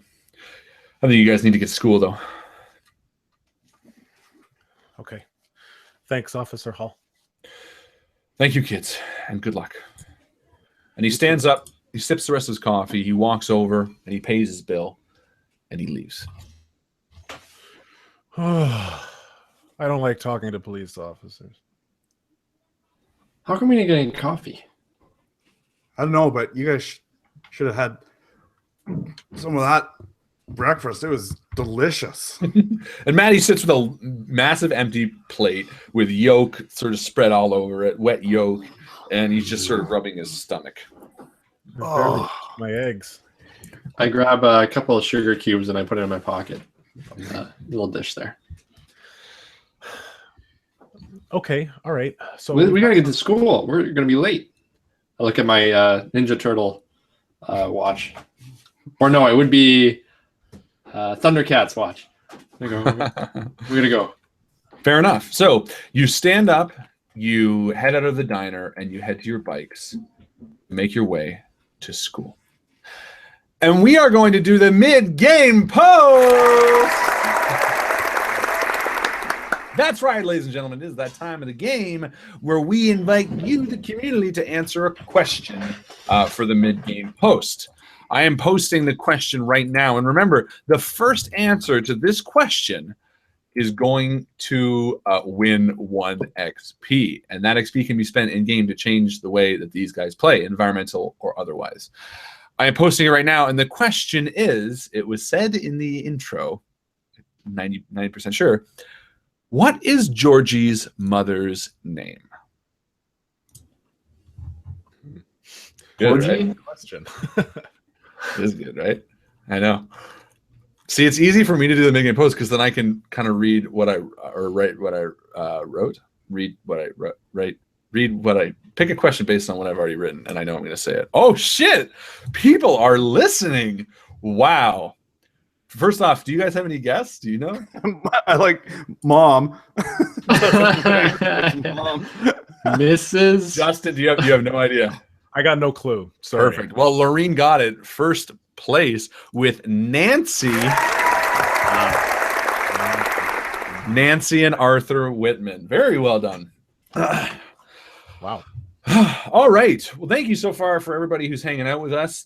Obviously, this is the part of the game where they need to start learning the information and they're going to start solving it. So I want everyone to put their thinking caps on and help these guys with ideas under the comment below section. So if you start, thinking theories, maybe you think you know who's done it, maybe you have ideas of what's going to happen. There are enough pieces of this puzzle so far that you can start formulating a cracked picture, hopefully.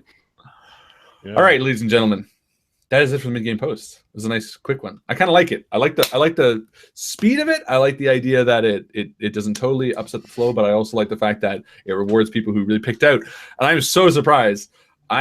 Here's the fucked up thing. I wrote that question because I knew that I said it, but I honestly did not know.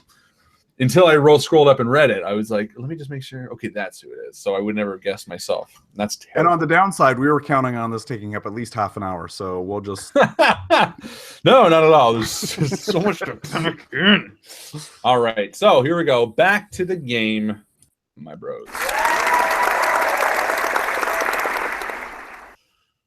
You're biking through Harper's Hill. The January winds picking up speed as you head down the large hill leading from the diner you just left. You think about what the deputy told you.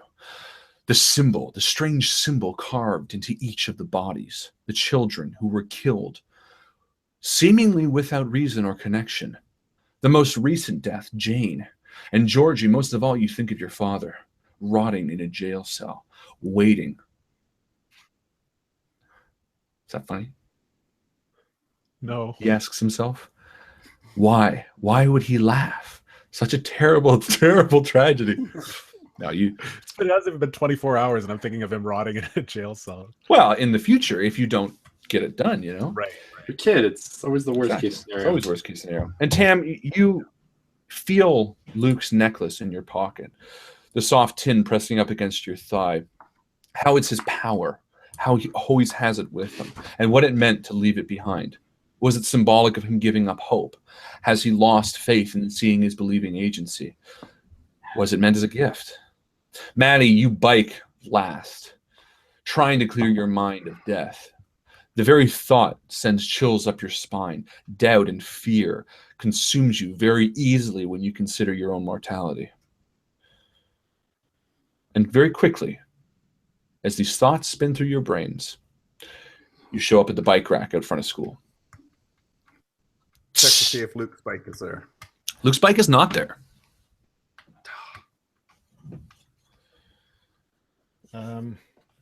Hey, Tam. Yeah. You didn't have any weird dreams last night, did you? I say as I lock up my bike. No. But that does remind me of something. I gotta go do something. I go to unhook my bike again real quick. Okay. Now you're still pretty early, so you have time. What do you do, Tim? I just want to run over to the tree like I do every day, although it's a different route than we normally take because I'm coming from Georgie's house or Maddie's house. But I go to the tree and I look into the knot where I put the bacon and the little folded leaf that I put in there. Yeah. And do I see anything? In the tree? Yeah. Give me a seek roll. It's going to be grade 10. Success, but only at fourth. Great. So no, it seems dark. It ate it. I knew it. And so I take the sugar and I put the sugar in there. And then I get back on my bike and I ride back to school. So while you guys are waiting at the bike racks for Tam, what do? Do you head inside? Well, I I think turn we to should Mattie. I say, oh, I guess Tam doesn't want to hear about my dream. And I was gonna wait till the end, but yeah. I So I turn can't- to Mattie and I say, "Hey, so We got to go check your dad's office. yeah, I know, but that was here that people saw them together, right?" It was based on what the deputy told you. It was here that someone, a single person, saw and reported it. Yeah. So why would Jane be at the middle school? Why wouldn't she, like, I could understand maybe she was in the high school, but I don't know why she'd be here. You know that Jane does go to the high school. Yeah, and I'm not gonna say that I think Jane might have been seeing his father at this point. But I don't know. We can look around here, but I think, don't you think maybe your dad's office is the best, or where? Yeah. Or at least by the door here. Maybe something got kicked under the door, because wasn't it by the door? Well, they said they already searched. Did they search the high school or did they search this school? The As I deputy skid said- up and I'm out of breath as I catch back up. But honestly, if they, like, you heard Officer Hall, like, if they think they already got the guy, how hard did they search? Yeah. What was your dream about? Sorry, I had to go do something. And knowing what Tam did, it just kind of sends a chill down my spine. And I say, no, never mind. It's okay. We're just wondering, I think we're going to go check my dad's office. And I concealedly pull out the key and then I hide it again in my pocket. Okay. So you guys head towards the front of the school, which sort of faces a large parking lot and a row of houses out front of the school. And also, the officers said they searched at night, which means if they were half-ass looking at night, there's a good chance they missed something. Damn straight.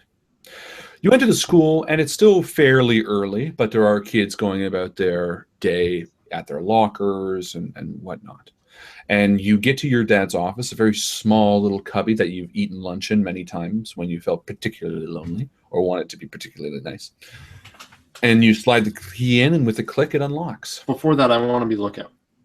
Okay, Tam. So I Give say me to Tam, yeah. and I say to Mattie before I put the key in, I say, same plan. I'll be lookout.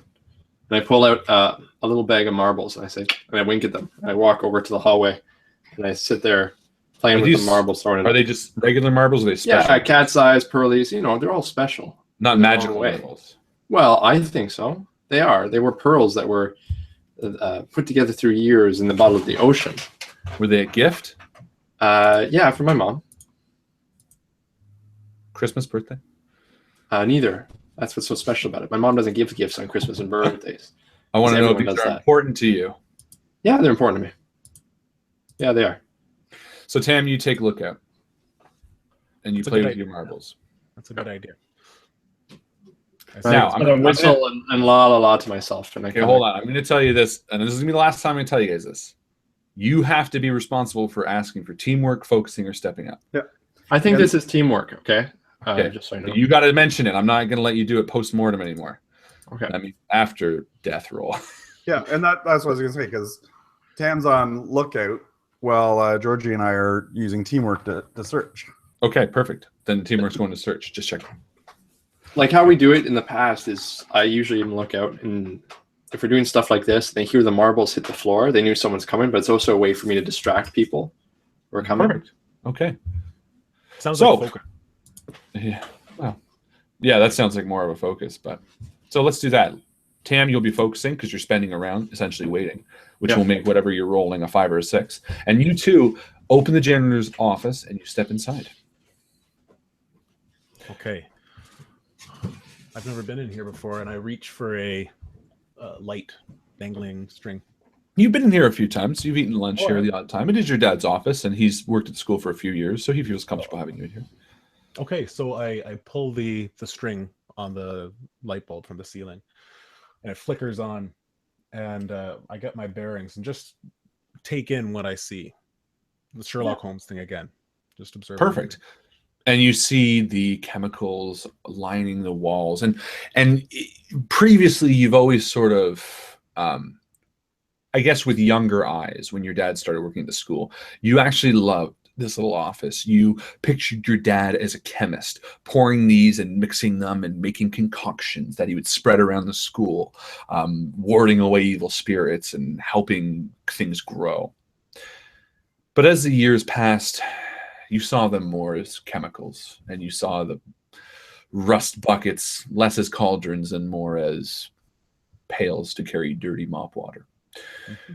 And you take a look around. Give me your Seek specialty roll, and I give you a team bonus because Mattie is helping you by rubbing your back. Okay, now can I take a focus too, or just one of them? No, it's going to be one, just one or the other. Well, I will do teamwork. And I'll say maybe there's a chance as I get down on my knees and push buckets aside. So that's 6 you can re-roll. Yes. Maybe, I don't know, I don't think they do this, but if they want my dad to go to jail, then it would make sense for them to plant that bracelet, right? So Only if they've got it. Officer Hall seems to think if we find the bracelet, we find the murderer. So I got a 7. Grade 7. Grade 7. Okay. Tucked on your father's desk, behind a row of sort of old pencils and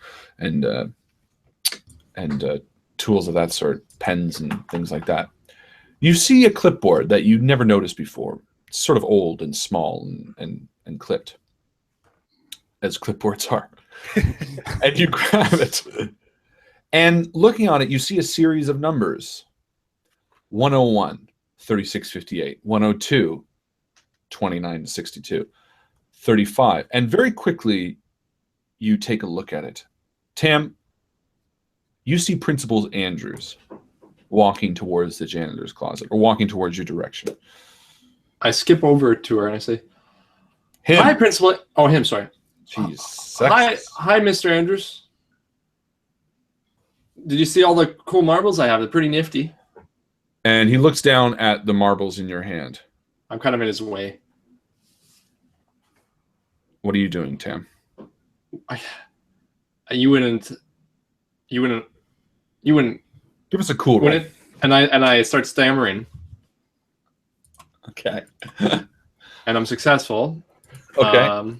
So I got a cool level 1. Yeah, 1 grade up. No, because you focus, I'm going to give you a 5 or a 6 succeed. Okay, so I got grade. Okay. Grade 2. Yeah. Principal Andrews, his eyes sort of tighten. You know him. You know him well.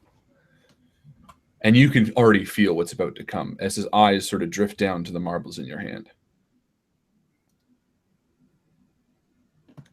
Yes. And he snatches them from your hand. These are not allowed. And he walks over to the janitor's closet as he peeks Mr. inside. Andrews, my mom gave those to me. And before he sort of walks to the door, Matt, because you're not necessarily focusing on what Georgie's doing, you hear a few steps as "my mom gave those to me" sort of sounds out. And you have a second to act. Mattie. I try to distract him, give him a little bit more time. I fall down on the ground and I kind of rock and kind of make like a moaning cry sounds. Okay. Yeah. Give me, we'll roll for that in a second. Yeah.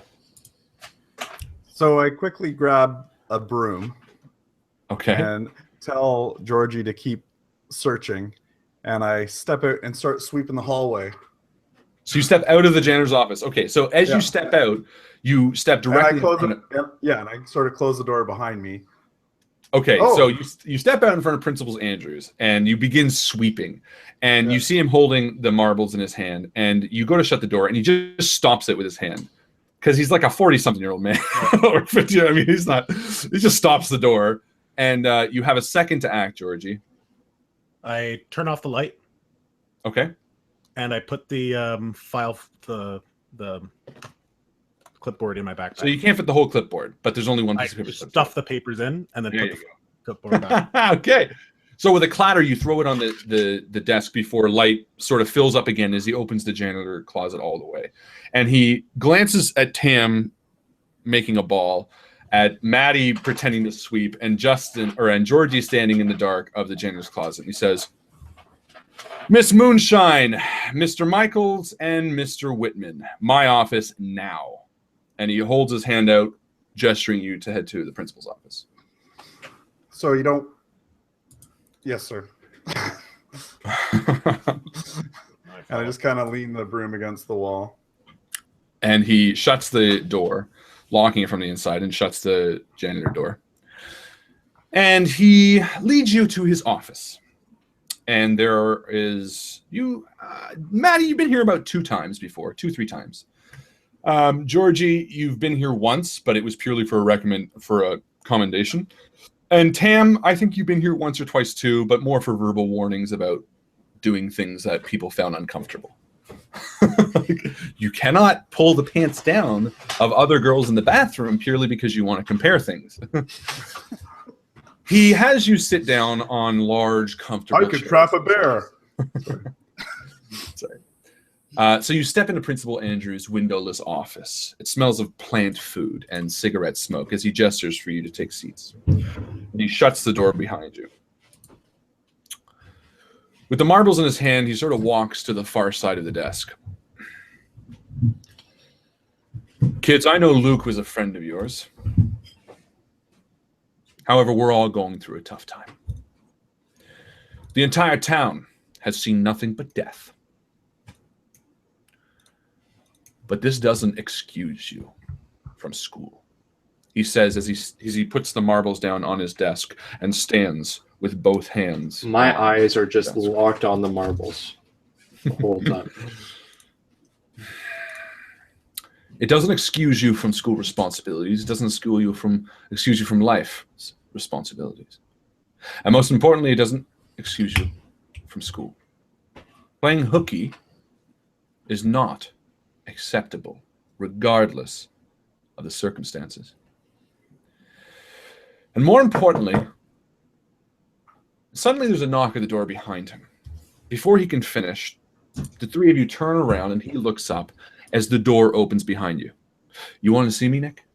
Mr. Edwards, your history teacher, enters the room and he immediately sees the 3 of you. Oh, hey guys. The principal gives Mr. Edwards sort of an angry look for calling him by his first name. And you see Edwards immediately. Principal Andrews. And he sort of says it with a wink at you 3. What's going on? And Andrews sort of looks down at the 3 of you. These 3 skipped school yesterday. They did not. And Thomas sort of sees him and looks down at the 3 of you and holds a hand up. Principal Andrews, I excused them yesterday. Luke, as you know, lost his sister, and these 3 are very close with Luke. And there's a palpable tension in the room as you see Andrews, the gears sort of cranking away behind his eyes. He wears thick rimmed glasses and he's almost completely bald. He's very clean shaven. He wears a sharp red tie almost every day and a suit jacket regardless of the temperature. And he sort of just stands there, biting his tongue.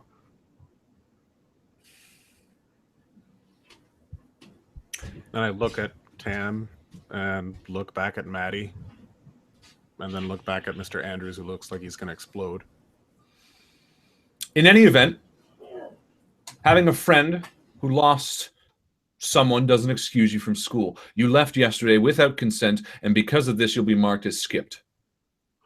And Edwards That's sort not of... fair. Mattie, it's We were okay. told a week ago. Even Mattie, Principal Andrews, it was me. I told them that they could go. I think maybe this warrants a conversation. Mattie, let me handle it. Listen, Andrews, let's talk. These guys don't have anything to do with this. Like I said, I excuse them. And you see Andrews again trying to process what's going on. Very well. You're excused. And he picks up the marble bag with his left hand. And with his right, he jerks his top drawer open and dumps them in it and slams it shut.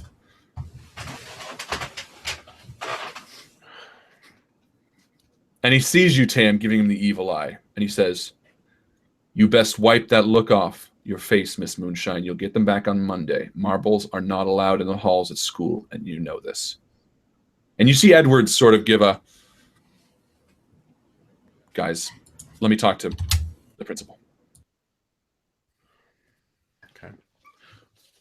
So I stand up awkwardly and begin making my way out of the room. Then you do. You walk towards the door, turn the knob. I'm going to just take a look around. Okay. Give me a look. As I do. So Let me see. I've actually... Have I ever been in this office? Yes, once before, but only for a commendation. Right. As I said. Okay. So I'm going to do a seek roll. Level 6 or grade 6. Grade 6 seek. Okay. I mean, you see lots of things, nothing that jump out as awkward or out of place necessarily. No,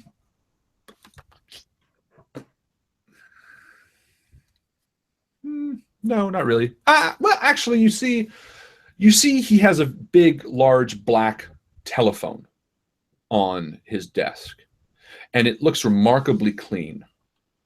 And I think it's because you can see, for whatever reason, he's taken pride in it. The cord that runs the telephone in this room is recently installed, and in fact, it sits just beside the doorknob to the door. It sort of runs through the baseboard out.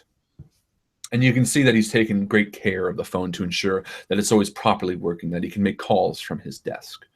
Other than that, nothing in the room really sticks out. Okay. I take note of that and keep going. Okay. I follow out behind him, but I kind of storm out and just start walking towards the nearest door out of the school. And Okay. I try to keep up with her. And I say, Tam, what's up? And Mattie, And Mattie, what do you do? I'm kind of looking at the principal, looking at the teacher. And Edward says, Tam is like pissed. Mattie, maybe you should. Yes, sir. And then I just booted out of there. Go catch up to Tam. And I'm wondering, actually, if we should be looking for Luke. And because I'm thinking about yesterday how he was ready to jump off the clubhouse. And if he's still upset, maybe he's willing to try that again. Okay. And back outside, Tam and Georgie. So I'm walking, and as I'm walking, I'm looking. I'm walking towards the parking lot, and I find a rock, and I keep walking towards the parking lot, and I keep walking towards where the principal's car is. Tam, what are you doing? We should get to class. He doesn't understand. He shouldn't have those. He can't control them. And I keep walking. What? The marbles? You know. Tam. And I walk towards where the principal car is parked, and I run the rock along the side of the car. And I drop the rock. No. Give me a luck roll. This worked out. Just Success. At what level? Second. Perfect. I couldn't have planned that better. A flash goes off. As you see a man with a camera. What the hell? It was just literally perfect timing. A man with a camera takes a picture of you, and he stands up. He says, "Well, that's one for the front page." This man stands next to a pretty large RV, and he sort of just has a really gaunty smile. He's a thin man with sort of a floppy hat on the top of his head as his breath sort of fills the air outside the RV. And give me. Oh well, I guess you're there too, Georgie, right? You were following. Mm-hmm. Give me a roll let's say, I don't know, industrial arts maybe? No. Home ec, gaming, country club. These are tough. Let's say book learning. Book learning? Yeah. Why are we rolling? Because you see this man as well. Okay. Oh, do we know him? 9. Okay, so you get to roll 2d6 normally, but that's more than enough anyway. So you see Tam walk out and start dragging the rock across the principal's car. And sure enough, a flash goes off next to the large RV, which is parked in the parking lot. You jolt your head to the side and see none other than Parker Warren, who is a semi-sleazy newspaper guy. Actually, I can't remember what I actually told you guys you thought about him. One of you must have done it. Parker Warren. Parker Warren, a slimy newspaper guy. He's asked us for stupid stuff before. Yeah, so you recognize him before he's sort of asked you guys to, go undercover and ask the diner if they'd serve you alcohol, or, go down to the boat docks during the summer and see if you can hit a boat with a rock. Or, he's always tried to stir the pot. He's always looking for something to use against somebody or get a front page story. And in such a small town, he's really looking for something to make a break. And sure enough, he stands up as he sort of slack-jawed laughs out loud at the picture he just got. Well, that's one for the front page. I kind of do a, duh! I throw the rock at him. Oh, okay. So give me a throw.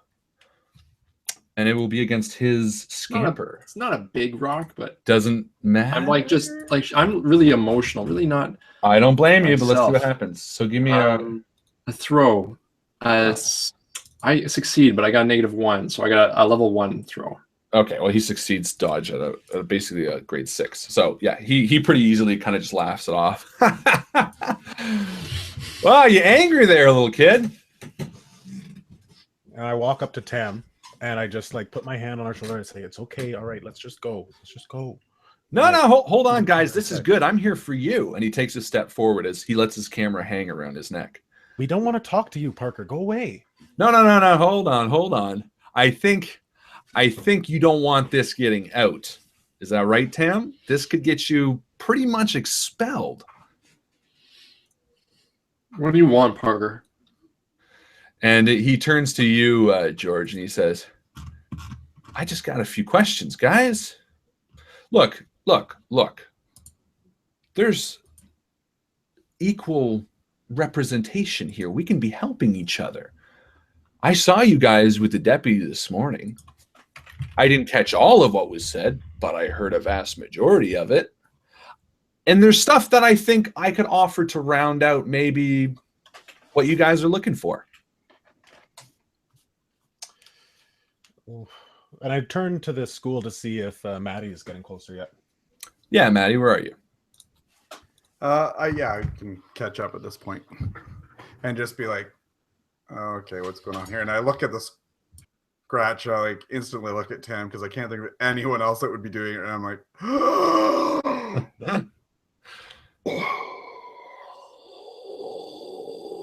That's right, Mattie. Mattie, you guys know Georgie. that when I do get upset, it's it's a lot. It's I don't really control my emotions very well, and that's usually what happens.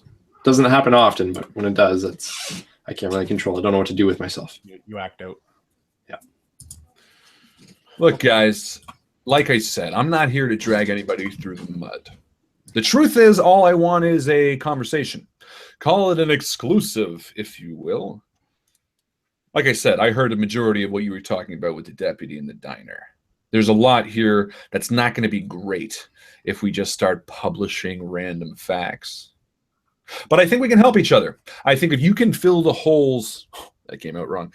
If you can piece together what I have, you might be helped a little bit by what I have. Why would I have? I look to the other guys and catching their expressions. Tam, I'm assuming, still looks mad. And Mattie? Well, I'm taking a moment because, again, I'm looking at this as an opportunity to get famous, and maybe famous is what I want to be and not a police officer. Or maybe an astronaut, or maybe. Okay, Parker. What? But I don't. Yeah, I don't really want to say anything at this point. But I know, again, as you said, we've dealt with this guy before, and I'm thinking if he's got Tam here and he's got a picture of the scratch, whether or not Tam did it, which I'm assuming she did. Is he just holding the camera? Is it strapped on his neck? It's around his neck right now. Yeah, damn it. All right. Okay, Parker. Fine. What do you want to know? What are your questions? Oh, hold on. Not out here. Come on. And he steps over to his RV. No, I'm not getting in there with you. Guys, come on. I'm not getting in your RV with you. Oh my God. Well, This wait a isn't second. We're not fucking- about to help you find out. Are you? We have a place we can talk. What? Yeah. We have a place we can talk. We'll take him to the tree? To the headquarters. No, we're not going to the headquarters. Whoa. Well, that's where. No, we'll go to the tree. Guys, would you just Luke, can you tell them? And sure enough, you hear a few steps. And out leans Luke from the RV. Guys, I think you want to hear what he has to say. Are you okay, Luke? Yeah. And I look at Tam and I'm like, I take my collar anywhere off, but here. and I walk over to him and I put it around his neck. You drop this. And as you sort of hold it out, he sort of backs away a bit. And he says, "Yeah." Oh no, and I'll hang on to it for you. He steps out of the RV, yeah, and he kind of says, "Maybe hold on to for a little bit." And Georgie, he's not really making eye contact with you. He's sort of like dodging around, and he says, "Hi, Georgie." And I'm again looking at Tam and looking at the scratch on the car, and I'm like, "Yeah, Tam, Georgie, maybe inside the van's a good place for now." It's a large RV. It's not like a white panel. A white van. And this isn't the age. And this isn't the age of do not go in vans just yet. Mind you, ton of murders would equate to bad choices, but your call. Well, I think we're stuck between a rock and a hard place, as someone posted. So, yeah. All right. So, and if Luke is there and we're all together, we'll be safe. Okay. So he sort of gestures for you to go on the, and you are not to argue the opposite, but you are in the parking lot of a school, so it's not too bad. Mm-hmm. And as you step on, he follows in and he shuts the door. And he's sort of a playful, weird guy, and he sort of shuts the door and he says, "Yeah." And he sits in the pilot seat and spins it around, and in the back you see pictures. Lines and lines of pictures are run around the sides of the van. And in the back is sort of an L-shaped couch. There's a kitchenette and a, closet and things like that. And clothes are sort of strewn everywhere. And you can tell he lives here, but this is also his dark room of sorts. And he sits in the front and he lights up a cigarette. Can we open a window at least? This worked out really well, I gotta say. When I got Luke to talk to me, I thought there is no way in hell those 3 other kids are going to be interested. I figured you guys had a falling out. You guys are always together, aren't you? I'm picking up the upholstery as he's talking to us. And Luke sort of cautiously looks at the 3 of you. And he says, "Just tell him what you told me." About the deaths. Yeah, all right. And he stubs a cigarette out and he stands up and he points to a picture on the wall and then snatches it down. Now, I heard the deputy already tell you this, but here it is in the flesh. And he slides on this sort of laminate coffee table between the couch, or between the Chesterfield. He slides a black and white photograph of an unknown body part. It looks like just skin to you, but carved into it is that symbol. And it's gross, but it's not grotesque. And you do get that sinking feeling in your stomach of something is not right.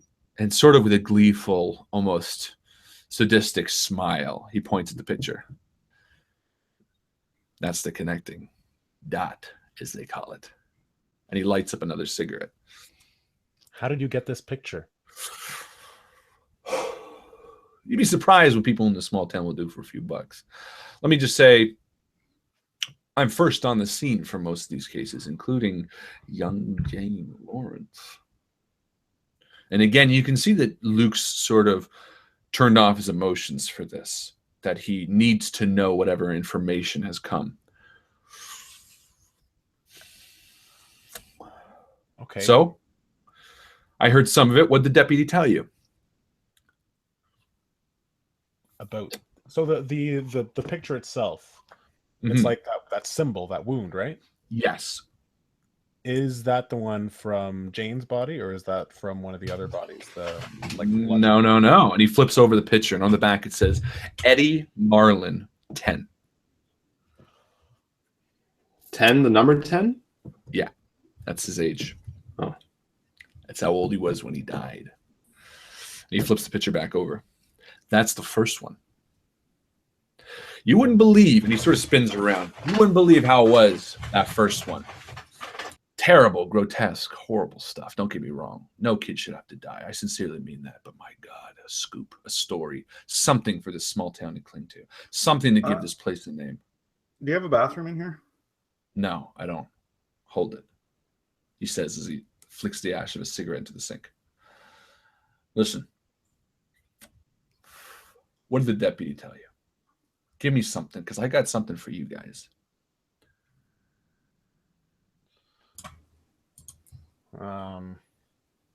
Georgie, I'm going to know if you're lying.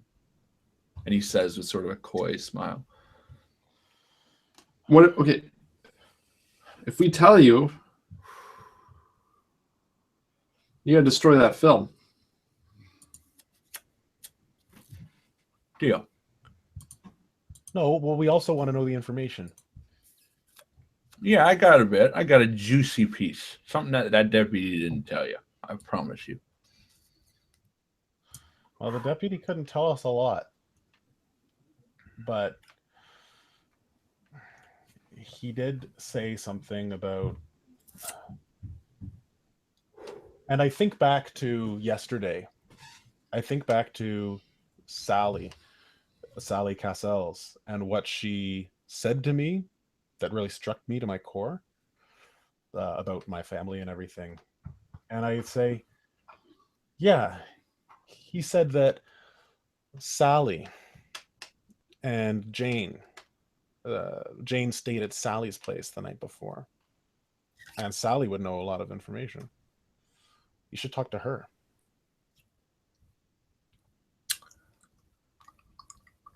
Give me a cool roll.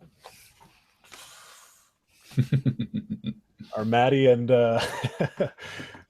Tam helping me here? Or? Sure. You know the rules. I can't right now because I'm so uncomfortable with all the talk of the death and the little kid being 10 years old. And I like it. You're What are you all trying to role playing. Justin, what do you need help with? Sorry.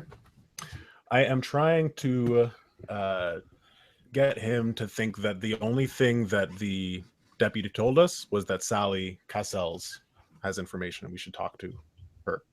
Okay. Well, I'll collaborate. Corroborate his story. And listen. Okay. No. A success at level 1.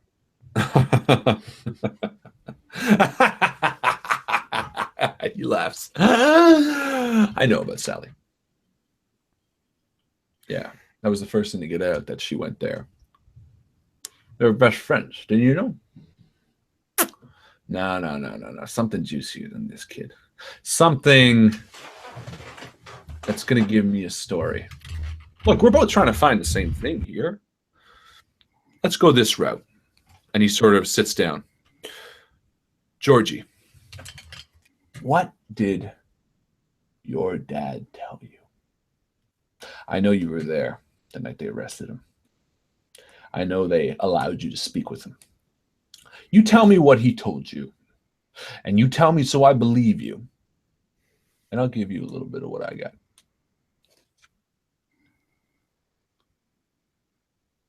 Can I see the camera? Is it in there still? It's still around his neck. You can see it, but you're on the other side of the van. It just looks like a Polaroid camera, maybe. Or no, Can I I see guess the- it'd be just Yeah, a an Olympus 35 millimeter. Cool.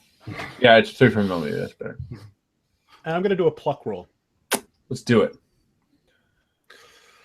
See if I got the guts. 6. Grade 6 pluck. Nice. Okay. Sell it in a plucky way, and we'll see what happens. Be bold. Okay. Plucky. Fine. I'll tell you, but you got to tell me your information first. That's not how this works. This is big information for me that might mean my father going to jail. So there's no way that I'm going to tell you unless I know that what you have is juicy and that it's going to help us. You're wasting time, kid. Give me what you got. You got to tell him fake or real information, whatever you want, but you got to do it in a plucky way. It will most likely succeed. Got to sell it in a plucky way. Tell him, Georgie. Tell him about the jewelry.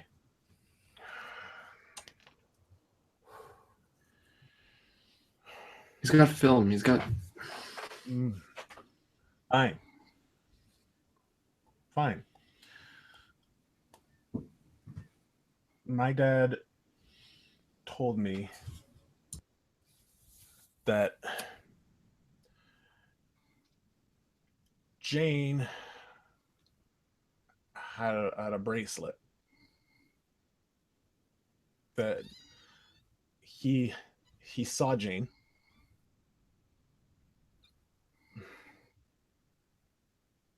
But a lot of people saw Jane. And apparently she had a bracelet. And I looked to Tam like, why am I doing this? Not just any bracelet, George. With a clover charm. Like a leprechaun. Clover. Yeah. And I'm immediately regretting it. Regretting saying anything about my dad. And this. So, hold on. Jane has a bracelet. And that's what your dad told you. Had a bracelet, Georgie, remember? And how if they found the bracelet, they'd probably find who murdered her. Whoever had the clover bracelet.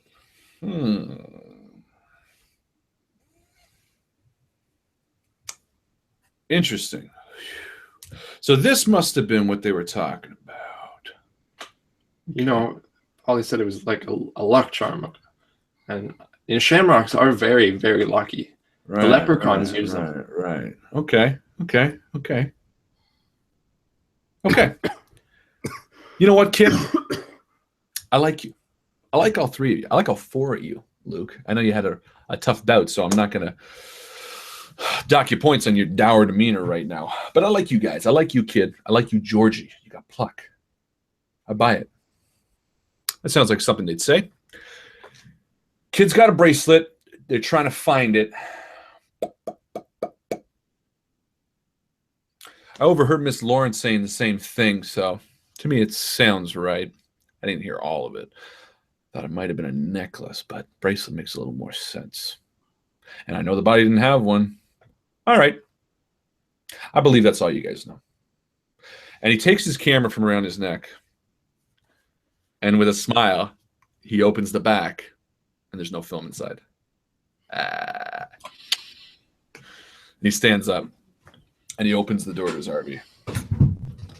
I hate you, Mr. Parker. I get out. Wait, didn't he say that he'd give us information too? I did, didn't I? I did. Yeah, you did.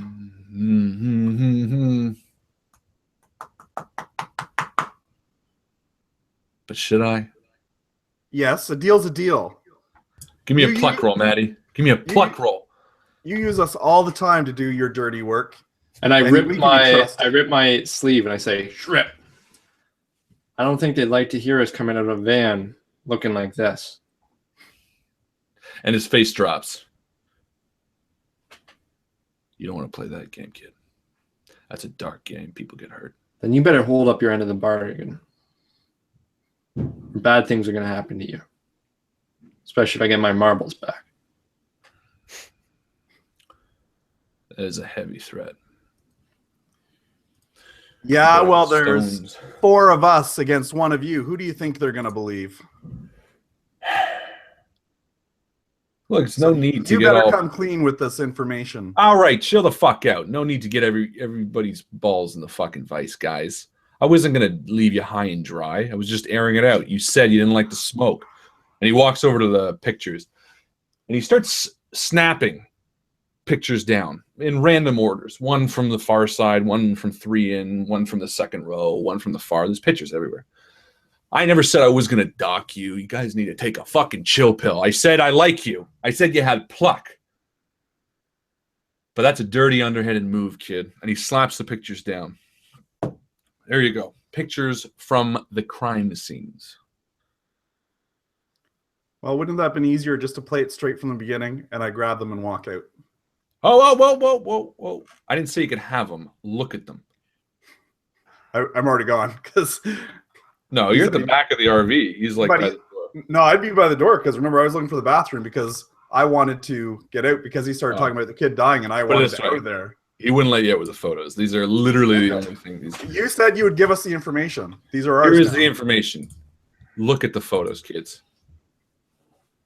Fine. Okay, so we rifle through them. So you start looking at the photos, and they are of the crime scenes, but there's no bodies in them. There seem to be of the police and the crowds. Most of them don't have crowds. Most of them have police tape because most of them were done in the middle of the night. And they seem sort of inconsequential. There's sort of a hand in one, a dead body from a hand. But upon first glance, actually give me a roll to see if you notice anything from the photos. Book learning would work. Seek would work. I'd give juvie maybe even Boy Scouts. I'll definitely do book learning. What was the what are we rolling for? Sorry. I'm looking to see if you can pick anything out of the photos. He handed you a stack of seemingly non-interesting photos. We'll all work together as a team, and we'll all use different things. So I'll try to do. Yeah, I'll see what I can do to help. 4-H, that work? That's like arboring and stuff, isn't it? Yeah, no, that's like agriculture, farming. Yeah. No, I would give you. Tam, you do learn a lot about horses and sheep and that sort of thing. Okay. Yeah, Tam, I'll let you do maybe imagination because it's sort of trying to think of what might be the commonality. Sure. And Justin, you can do book learning if you'd like, and Maddie, you can do whatever you want. So do we all roll 3 die, or how does this work? No, if you're all going to do it, then you can't aid each other. But Okay. if you're all going to work towards one, then one person will roll with the aid of Well, the I other. was successful with the 9th level imagination. Perfect. So you know what? You seem to put all the photos out, and you notice in all of them, there are different people, different police officers, similar police officers, but there's one person in all of the crime scenes that is not a police officer. And Acrian sits down, and there he goes, and he says, he says, old man Acrian. He's in all the photos. Every crime scene I went to, I was the first person there because I got a tip. Guess who the second was?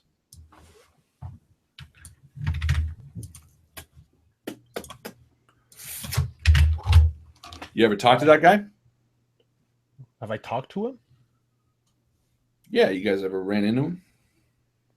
I've never.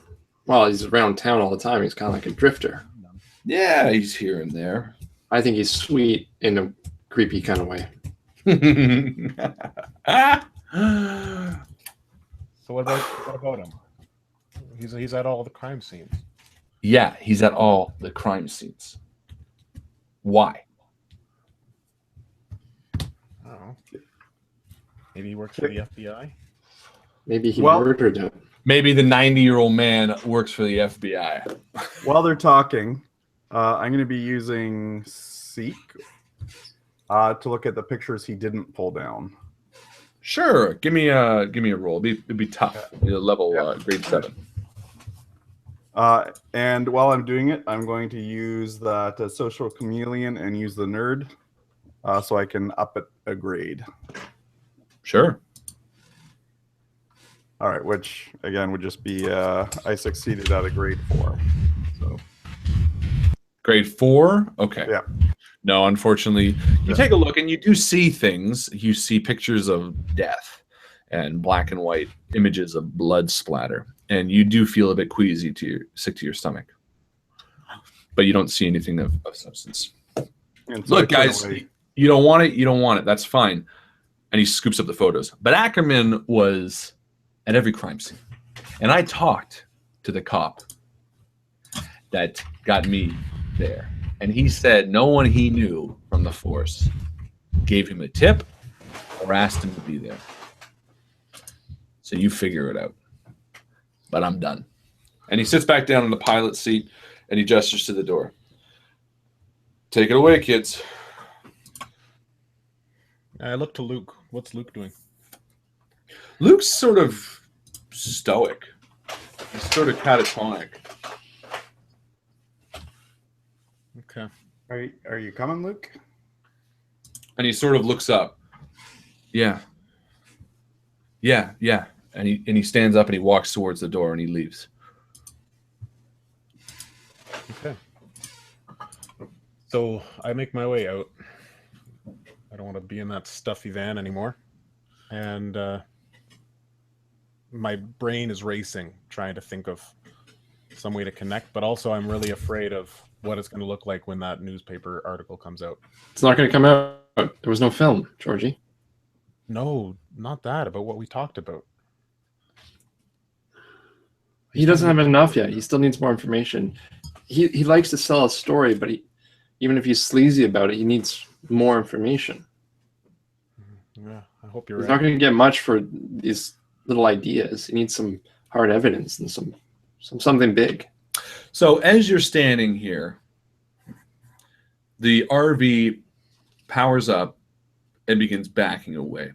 And as it does, you notice a number of police cars have been parked in the parking lot. We should get out of here. They Wait, probably know what I did. what's going on? And I'm going to do a seek roll just to see if I can hear. It's clear as day. You can already see that the small number of students that have come before school are already out in the parking lot walking towards you. You see a few of them very happy, a few of them skipping, and a few of them talking very loudly. No school today, early weekend, as you see the police officers sort of walking around the school. That doesn't sound like something that Mr. Andrews would do. And I walked through the crowd towards the police officers. And you see Mr. Edwards actually walking out of the school with his book bag over his shoulder, and he sort of nods to Miss Emily, another teacher. And he walks right by you guys. He says, "Oh, hey guys, look, that was my fault. I didn't tell Principal Andrews that I excused you from class that day. Don't blame it on him. He's just he's a bit of a tough man. But look, the police have asked to search the school, so they shut down classes, and there's no sense or way to get everyone back once that's happened. So you get another free day off. Enjoy it." And he sort of tussles your hat, Tam, as he heads to the parking lot. Oh, and before he goes, I say, I need to get some things from my locker. Is that okay? I don't think And so. I kid. really have to pee. You can ask, but I'd probably try going home. And he hunches up his bag and continues to his car. And you see the police officers at the front door, sort of locking it. And there's swarms of them. Not swarms, but there's a fair number of police officers walking around the school. You see a few in sort of like, with plastic gloves, and you don't know whether they found something or are looking for something specific, but Okay. Why don't we come back when it's dark? Yeah, okay. All right, Tam, you might be right. Just gotta worry about the curfew. There's gonna be a lot of police on the streets after 8. no, there's not. Comes a voice from behind you. And for the first time, yeah, since this morning, or since last night, I should say, Luke sort of seems like his old self. No. None of this is right. You're right, Georgie. Your dad didn't kill Jane. Something did. Something? Something. I told you. It's not a person. It's a thing. I don't know what. But a creature killed Jane. A creature killed all of those things. Did you not see them? No human carved symbols in their bodies. Guys, we need a plan. I think I have an idea. And he walks over to a large lamppost in the parking lot. And he tears down a freshly put up flyer.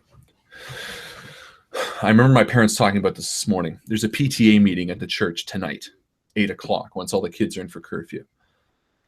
The school will be empty. So we come back. We come back when it's gone, and we do a real look around. And is it, Well, we need is it clear around where we are? Right now, I mean, there's kids sort of walking around, but it's pretty vacant, yeah, around the group of you. So I unzip my bag and I reach into the crumpled papers from the clipboard. Yeah. And I gesture for the guys to huddle around. And they do. And I found this when Mattie and I were looking in my dad's closet, and I think they're locker combinations. Yeah. Yeah, they are. So and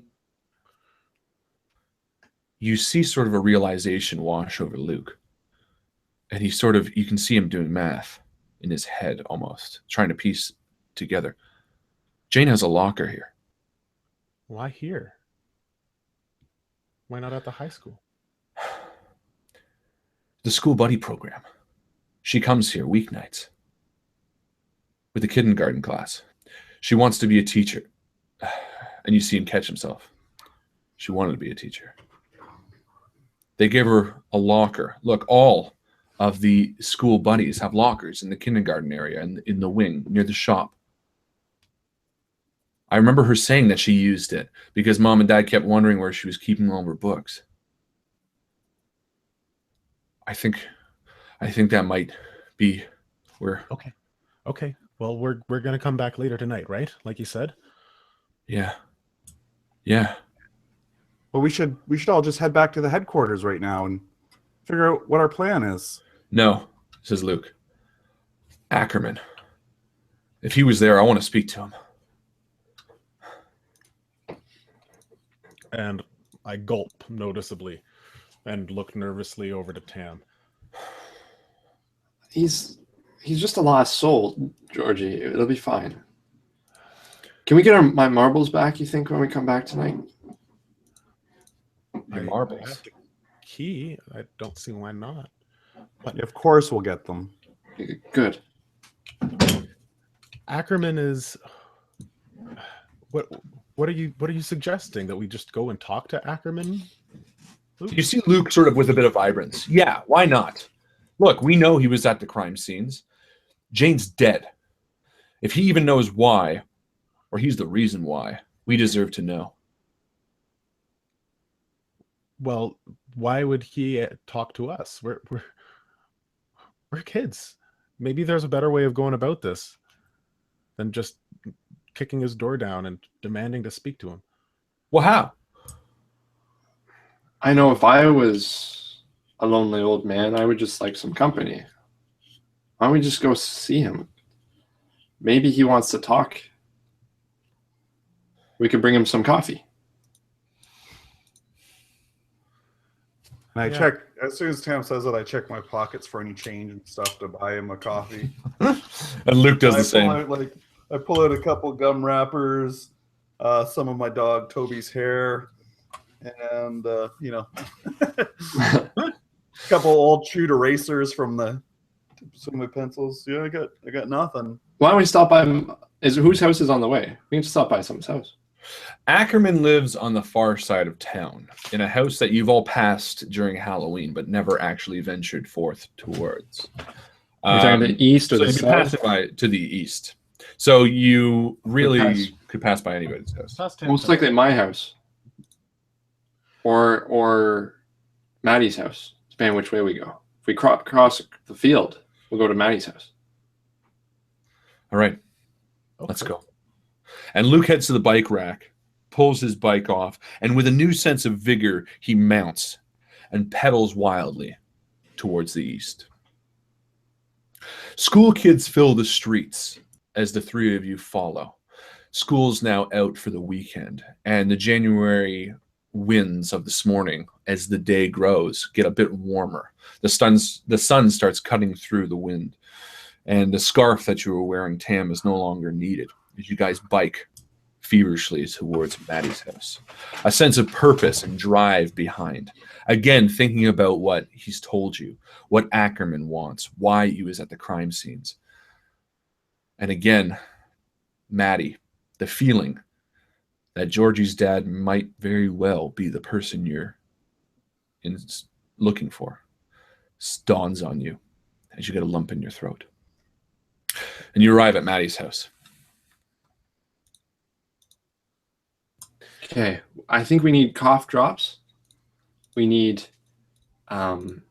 mothballs. What do old people like? Werther's. Werther's original, yeah. Yeah, let's get some Werther's. My grandma liked tea. Vicks vapor rub. They love that. Do you have any of that stuff, Mattie? So I instantly run to my parents' bedroom, and because I know that when we get colds, they like to rub it like under my nose and on my chest and that sort of stuff. So I know my mom's got that stashed either in the bathroom or just probably right on top of her dresser. And I go to the vase that's on one of the tables, and I grab one of the flowers that's there. Okay. So you each grab odd items that you think old people would enjoy. Applesauce and pills from the. Well, that's easy to digest. What the hell's a Viagra? I don't know, but I see my grandfather take them all the time. So he's smiling after. So loaded up with your quote unquote goodies, you head off towards Ackerman's house. And as I said, Acrian lives at the far side of town. He's been the subject of many tales of horror around the campfire during the summer. Tommy Whalen called him the Back Bay Butcher from the city to the south, but the truth is you've never actually run into him personally. You haven't seen him. And as you approach his house, you get the eerie feeling that something is off. A smell of rotten eggs almost wafts through the air towards you as you peel up to the iron gate at the end of his drive. Do old people like old eggs? I don't know. Well, What does the house look like? What does the lawn look like? the lawn is overgrown and filled with looks like weeds. The house sits tall, 2, maybe 3 stories, with a large black peaked roof. The wrought iron gate that sits at the end is unlocked but closed, and the walkway up is lined with cobblestones that are loose and shifting in the dirt of the lawn. There is a porch. Again, it looks cobweb ridden, and the glass looks like it's the old, reflective glass from the 20s. Okay. Well, who's gonna go first? I think we have to roll pluck for this one. Let's do it. Not just stick your finger to your nose. Well, we can do that, but I don't think I can do it, even if I'm chosen. Luke succeeds at grade 1. I succeeded at grade 1. I'm good at grade 6. Oh, wow. I am going to look around at my friends, and as nervous as I am, and I'm realizing just how heavy breakfast was after all of that riding, I'm feeling a little nauseous. I'm looking at my friends, and I'm just going to, again, use my pluck iconic trait and realize that none of us are up for the job. And so I step forward. I'll do it. Mattie, Okay, I don't think Acrian is trouble, but this Mattie, house... maybe this is the wrong idea. I don't know. Maybe we shouldn't have done this. Maybe Acrian has nothing to do with Jane's death. This place is bad. And reaching into my pocket, I realized that I actually, any of the Werthers that I did have, I've actually eaten all of them on the bike ride over. So I don't Damn actually it, Mattie. have any more of them. And so I just gripping the jar of Vaseline or Vicks Vapor. What are you intending to do with a jar of Vaseline? Start walking towards the door. Okay, so you walk up the drive, again, stepping on these cobblestones that shift a bit between beneath the soft grass, or upon the soft grass, I should say. And you reach the porch, and step by step, as it creaks beneath your feet, you reach the large mahogany wooden door.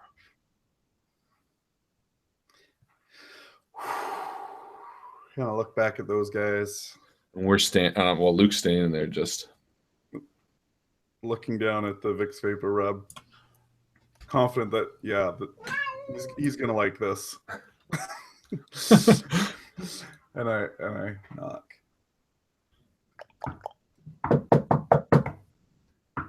And the knock echoes deep within the house. It reverberates off the walls of the hallway behind this door. And I kind of take a couple steps backwards and sort of take a step down off the porch onto one of the steps. And as you do, the steps give a little bit beneath your feet. And you wait a long moment, but nothing happens.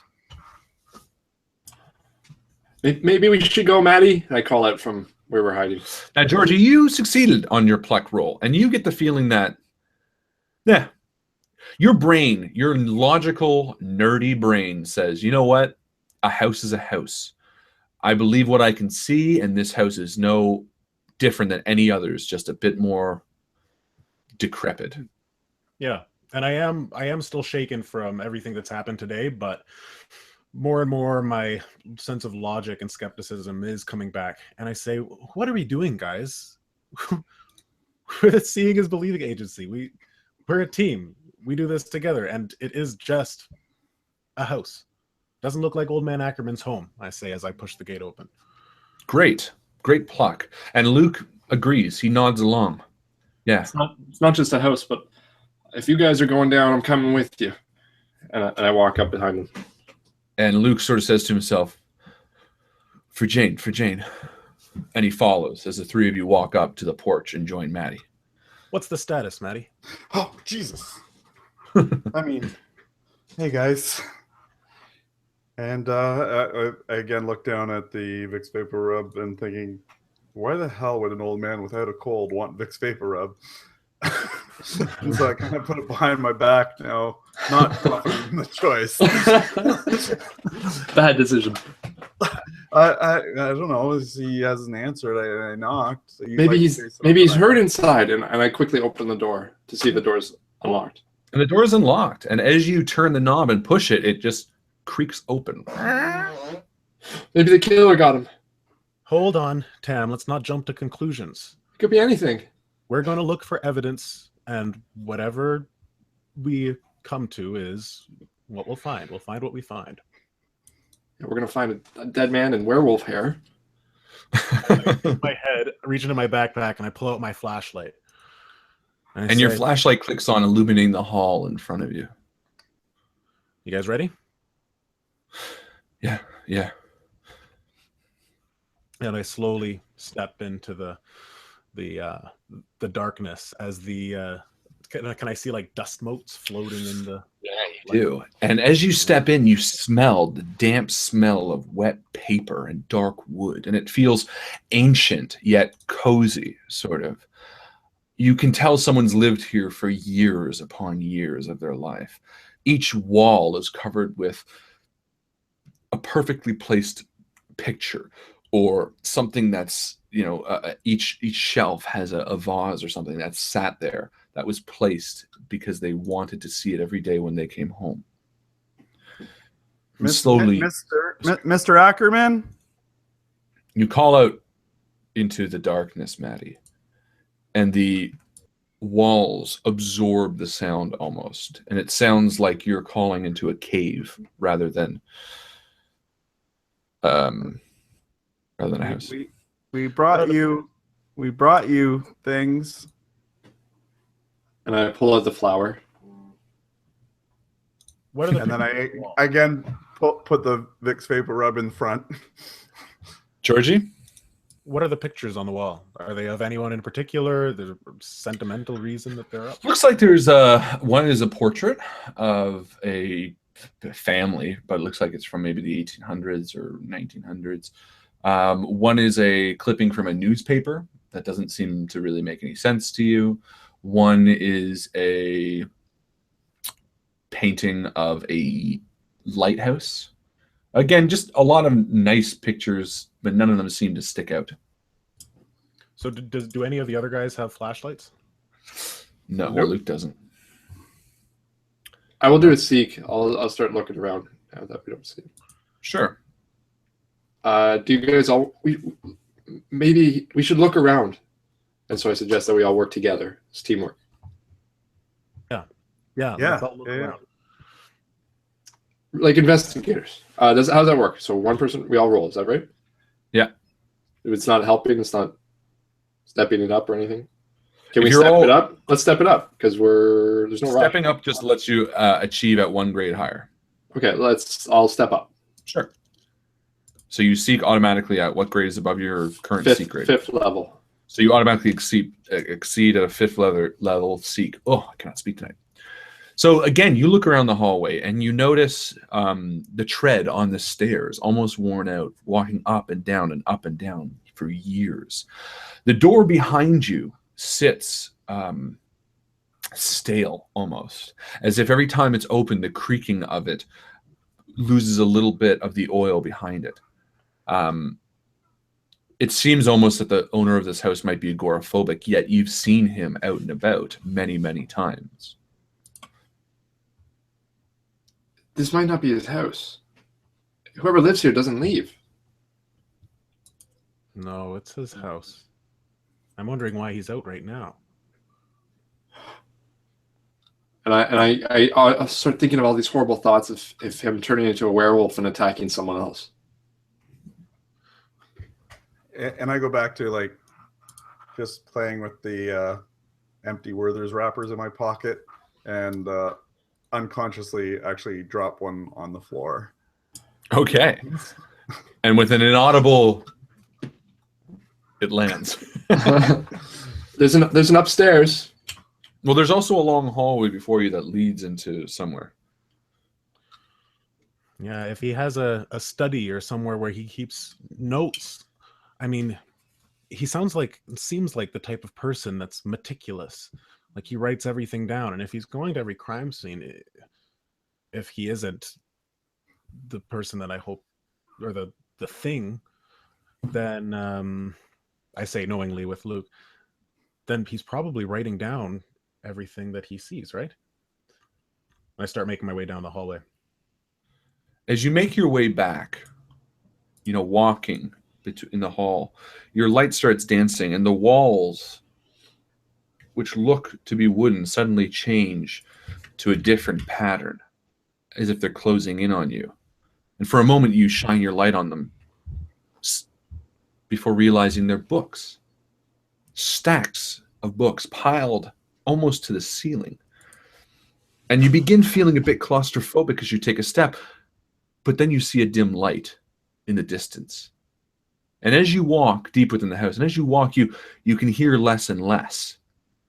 Again, as if you're walking into a cavern, the books absorbing the sound of your calls. And as you, well, first off, Georgie is just appearing into the night. Luke walks behind you. And as the two of you lean around the corner, you see a small wooden desk with an oil lamp on it. And a figure crouched over the desk with its back to you. And I look back to Luke. And I gulp. And where are Mattie and Tam right now? I wouldn't be far behind you guys just because I wouldn't want to be alone in this house. There he is. Yeah. I'm not afraid of Mr. Acrian. I'm afraid of the house. And so I walk up to him with the flower outstretched. And I tap him on the shoulder. So you inch towards him in the dim, flickering lamplight. A sea of books surrounding the small study that you are within. He seems completely invested, perhaps, in whatever he is looking at. As you reach a single finger out and tap him on the shoulder, he turns around, almost knowingly. Oh, hello. And I actually dropped the vase that I had picked up off one of the shelves. And a loud smash. Not even thinking that I picked it up. It was just like fiddling it with it as I go. And a loud smash echoes fills the room very quickly. Oh! And a man in his 90s with thick rimmed glasses and a flowery mustache sort of turns towards you. Hello? Sorry. Hello, Mr. Acrian. This is for you. And I give him the flower and kiss him on the forehead. And he sort of just surprisingly, just takes it. Like, oh, thank you. Right? Is there a chair at the table I can sit beside him?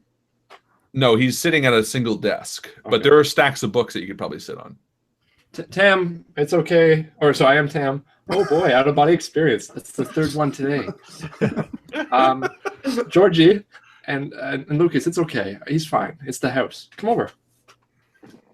And kind of using my feet to push the broken shards of vase over against the wall, I hold out the Vicks vapor rub and be like, "We brought you this." Thank you. And he takes it and he puts it down. He says, "Are you in my house? Why are you here?" And he turns around and he shuts an old, dusty book that he was reading. Sorry, Mr. Ackerman, but we knocked. We knocked. Right, Mattie? You knocked, right? Yep. And you didn't hear us, I guess. So we thought we. No, I don't hear much back here. Sorry, I didn't hear you at the front door. We're just happy you're okay. Why wouldn't I be okay? Well, we called out and you didn't answer, and we were worried because you're old. No, I see. This the books tend to have a effect where they absorb a lot of sound. I don't get to hear too much when I'm back here in my study. But I love a visitor. Well, that's true. And he sort of adjusts his glasses and he takes them off and he puts them on the table. Well, if I have guests, then I'll make some tea. Join me in a room where we can all sit comfortably. And he stands up and he walks out of the room with a surprising vigor for a man in his, again, what you must assume to be 90s. And he walks down the hallway with a little bit of a gallop, and you can hear him kind of muddle about a kitchen to the right of the stairs that you came in. And with a clinking, you can hear him putting the kettle on the stovetop. Okay, so we're still in the room? You're still in the study. I am definitely going to take a look around with all these books. Sure, give me a seek roll. Seek roll, okay. And I'm going to step up. Step it up, baby. Step up my seek. So level 5, I don't even have to roll, right? Okay. Oh, level 5? Oh, okay. Yeah. Yeah, you see a lot of books. Yeah. I mean, okay. nothing that pertains to, I'll tell you this. Yeah, nothing that pertains to the case that you're working on. Let me think. No, nothing that strikes you. I mean, literally thousands of titles, but nothing that. I am curious what he's reading though, so I will glance at that at least. Sure. So you take a look at it, and it looks to be like an old book of sorts, but it's in a language you don't understand. Okay. And what are the other guys doing? I don't know. What are they doing? I'm contently sitting there waiting for Mr. Acrian to offer us tea. And when he does, I say, Mr. Acrian, we're here. We might as well come out and say it, guys. I mean, we came all this way, and we're here because there are these pictures of you, unfortunately, at the scene of the departure of many souls.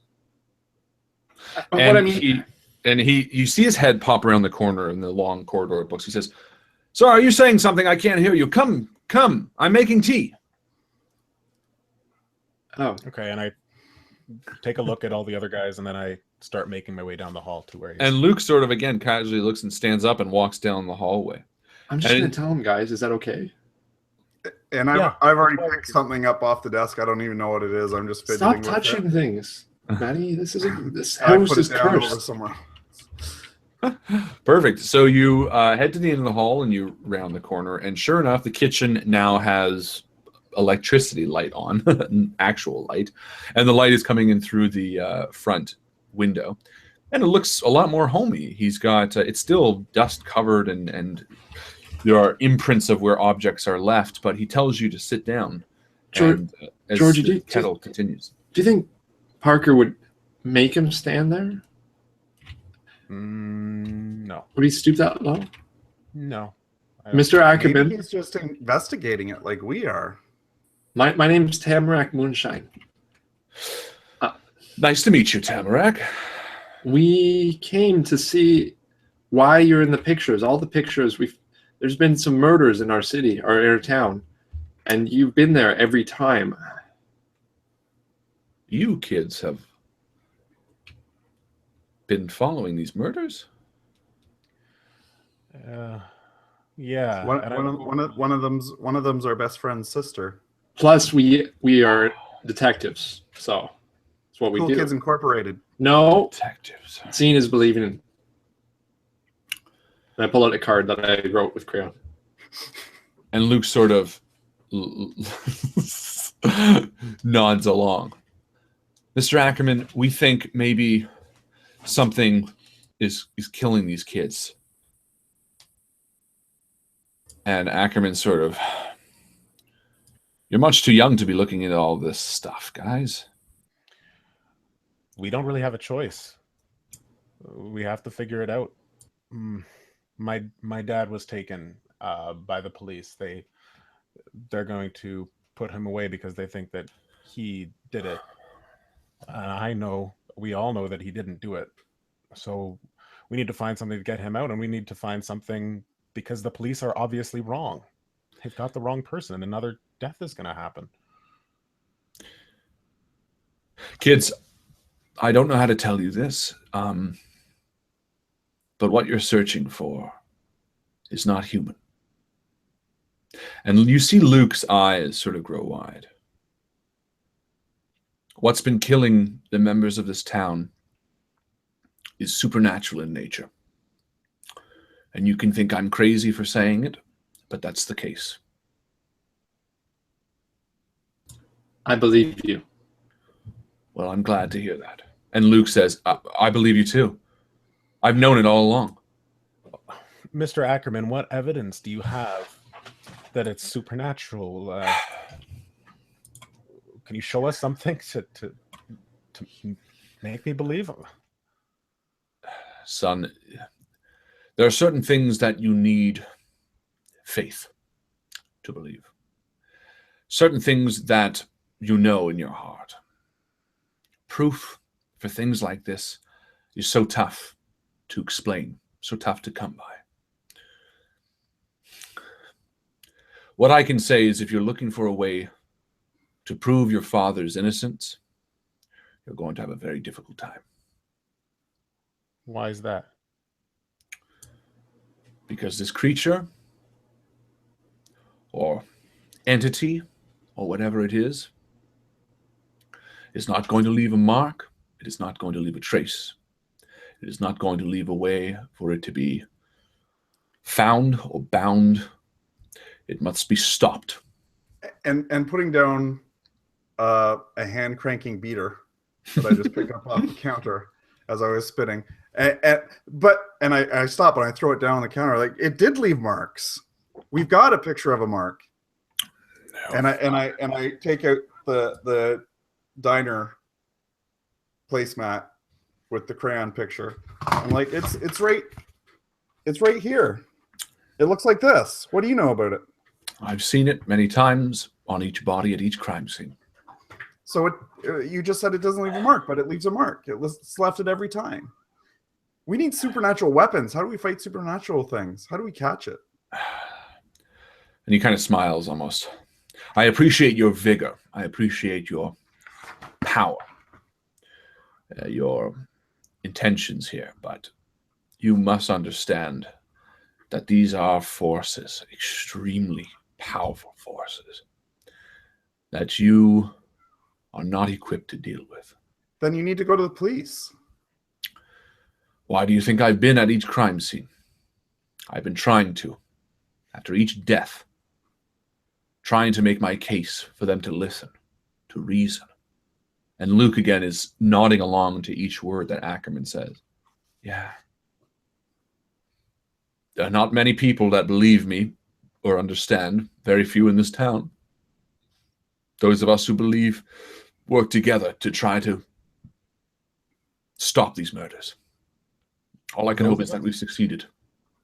Those of us, are there more people like you? Well, There's more old people? we're not all old.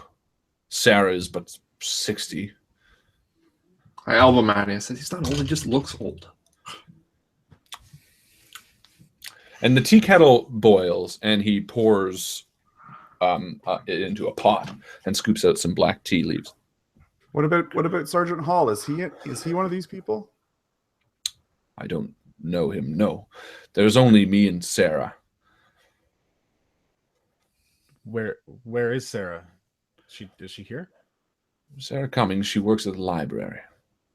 If you have questions, she's kept a record of all of this. But listen to me. You need to stop. There is no solution to the path you're following. And if we've done our job, the murders will stop. But no, they can't stop. They can't stop now. I mean, we want them to stop, but if they stop now, then Georgie's dad will be seen as the one who did it. We need to get Georgie's dad free before they stop. You got to help us. I'm not sure what to tell you. Well, you've been very helpful already, Mr. Acrian. What were you doing at the scenes of the crimes? Collecting research, notes, information. Well, give us the notes. Give us the information. We need to do this, Mr. Acrian. You must understand that my part is done. You've done it already? You say that if your job has been done right, there won't be any more murders? How do you know you've done it right? What did you do?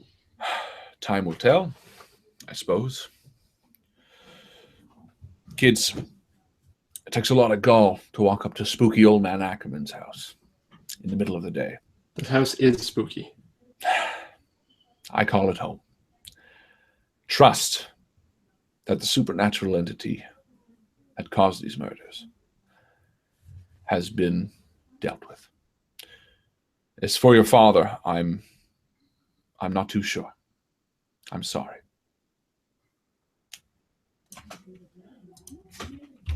Mattie, show him the symbol that you drew. I know the symbol very well. Well, what does it mean? Researched it. It is an ancient symbol. It's, well, hundreds of years at least.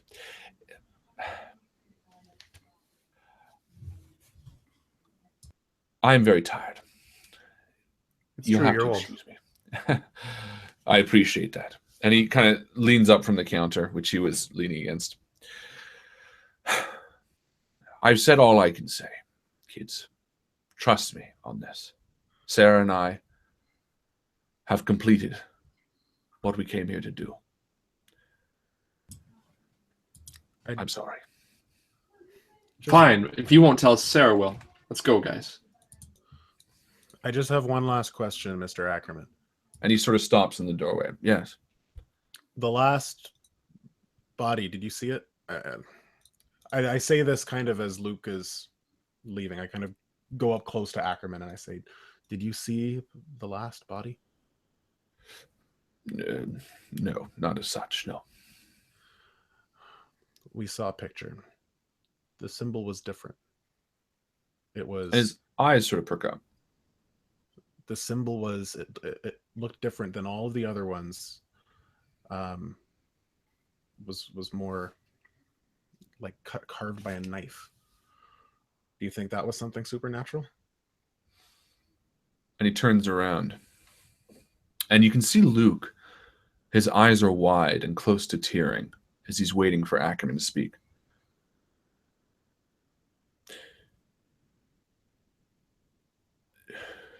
Young Jane Lawrence should not have been killed. I believe we were successful. And if that were the case, she may have been the exception. I wasn't sure on the timelines. But if what you're saying is true, there's a good chance that she was not killed by something supernatural. And with that, Luke stands up and he runs out of the house. I'm afraid I've upset your friend. I'm sorry. Please let yourselves out. And he walks back to the stairs. And I take out the Werther's wrappers that I have and was like, thank you, sir. I mean, I did bring these for you, but it was a long bike ride over. And then I had and he just looks and he says, you can leave them on the counter. And he works himself upstairs to the top of the stairs. I look at Tam and look where Luke ran.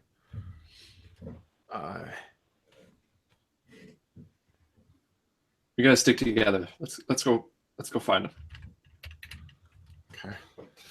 So, by the time you head outside, Luke's bike is gone, and you're not too sure where you can go. But again, you feel conflicted. There's a lot of emotions rolling around in your heads at this time.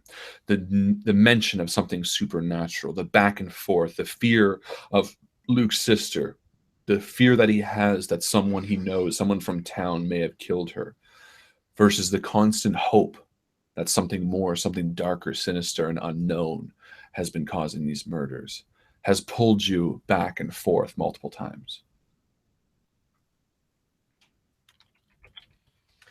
What time of day is it?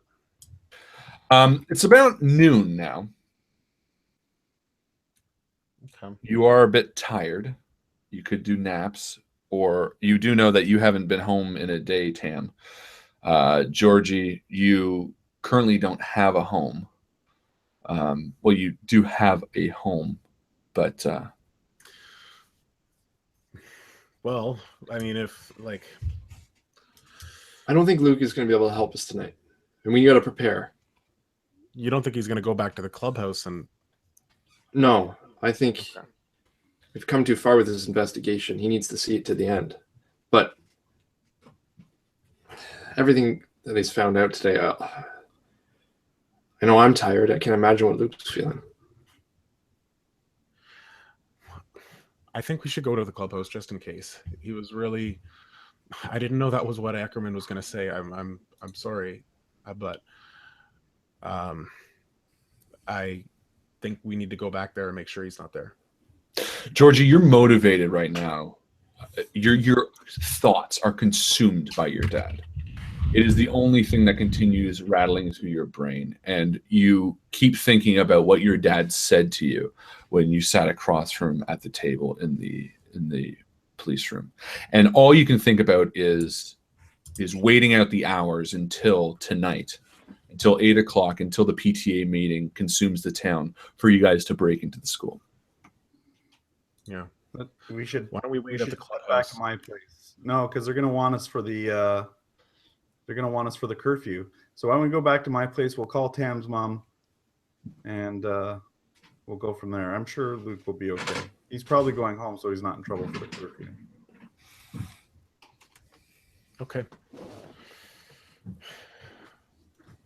Okay. Yeah. So you head back to Mattie's house. And by the time you get home, you take the long, scenic way home. In fact, you spend a few hours just sort of talking and recanting and deciding on a plan for tonight. You head past the ancient oak tree on Harper's Hill. You pass some other kids who are having fun, just doing free childlike things. And by the time you get to Mattie's house, it's around 2 o'clock. You try to clear your mind by watching TV and talking. Dinner comes and goes quicker than you can expect it. Before you know it. And we do try to call Luke on the walkie. Okay. And each time you try, Luke doesn't answer. And finally, you hear your parents come into your room around 7:30 saying that they're going to the PTA meeting and to be in bed by the time they get home around 9.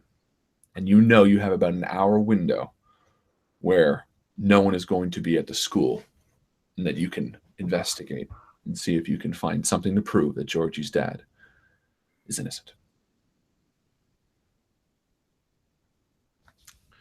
All right. And we wait for a good time. Sure enough, you hear them get into their car and drive off into the night. And JR is in a room listening to music. But you do know that she is tasked with babysitting you. Yeah. That's okay. I go knock on the door. What? I just want to let you know we're taking Toby out so that Toby can pee. He's bugging me. Oh my He's going God. at the backyard. I don't fucking backyard. care. I don't care. Okay. Ugh. Well, thought you'd want to be responsible, JR. You are killing me. Literally. Fucking idiot. And your hair looks stupid.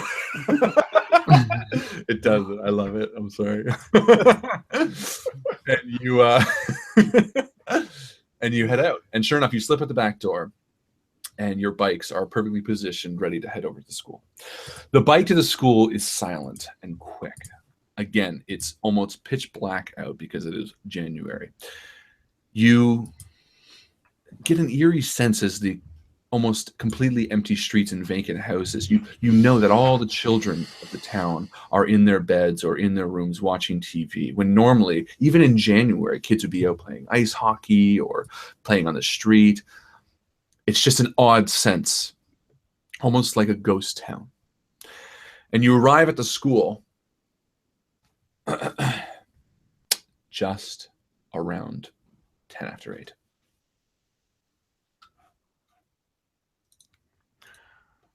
And without wasting any time, I walk, making sure that the others are close with me, and go up to the door and unlock it with my dad's key. You slide your dad's key in, and with a soft click, you feel the door unlock. Silently. I pull it open for the others. Yeah, perfect. So silently, you step inside the school. We should get Tam's marbles first. Yeah. Oh, we have to do that, and then we'll come back and check the locker. And you step inside, and in the dim light of the street lamps from outside, your shadows are cast along the polished granite floor. And the school sort of sits almost like a mausoleum at night. Oh, fine. Is the office closer? The lockers that Luke described were in the kindergarten, which is almost like a dead end of sorts. The principal's office is... It's a sad small town when kindergarten is your dead end. They'll never make it. Write-offs. Just write them off. The principal's office is somewhere sort of in the center, but you do need to pass by it to get there. Okay. So I say, fine. And I shake my head because I don't think it's a priority, but whatever. I know. And as I walk up to Georgie, I'm like, I know it's not what you want to do, but it's the only thing that will keep Tam focused. And we need her. Fine. Okay. I understand. And we get up to the office and same thing. I unlock it. And just would the janitor's key unlock the office? Yeah, because he's got to be able to clean everywhere. I guess you are. Even to empty the garbages at the very minimum. It's up to you, Harlan. This key might not. No, I will say it will. Okay. So. I was like, so I don't have to put this brick through the window? Okay. Okay. So you slide the key into the door and you open it, shutting the door behind you and flicking the light on to the principal's office. Georgie and Mattie, you watch Tam as she walks over to the drawer in Principal Andrew's desk that he put her marbles in early this morning. And with a yank, she pulls it open and snatches her marbles with a smile back at the two of you. And as you watch Tam defiantly take back her possessions, you see her eyes drop as something catches the corner of her eye. Slowly, she reaches down into the drawer as if excavating a corpse and softly pushes a piece of paper aside. From the far side of the desk where you stand, you see Tam's eyes grow wide in fear as she slowly raises her hand with it outstretched. She opens her fist to show you what's hidden. And beneath a stack of papers in Principal Andrew's desk, there, now in the center of Tam's palm, is Jane's missing charm bracelet. The bracelet that the entire police department has built an entire case around, a bracelet which could only possibly be in the possession of Jane's murderer. You stand there, motionless, for a long beat until the silence of the room is interrupted by the sound of the principal's door locking behind you. And we're going to end it there. Ladies and gentlemen, this has been Grimm Chapter 2.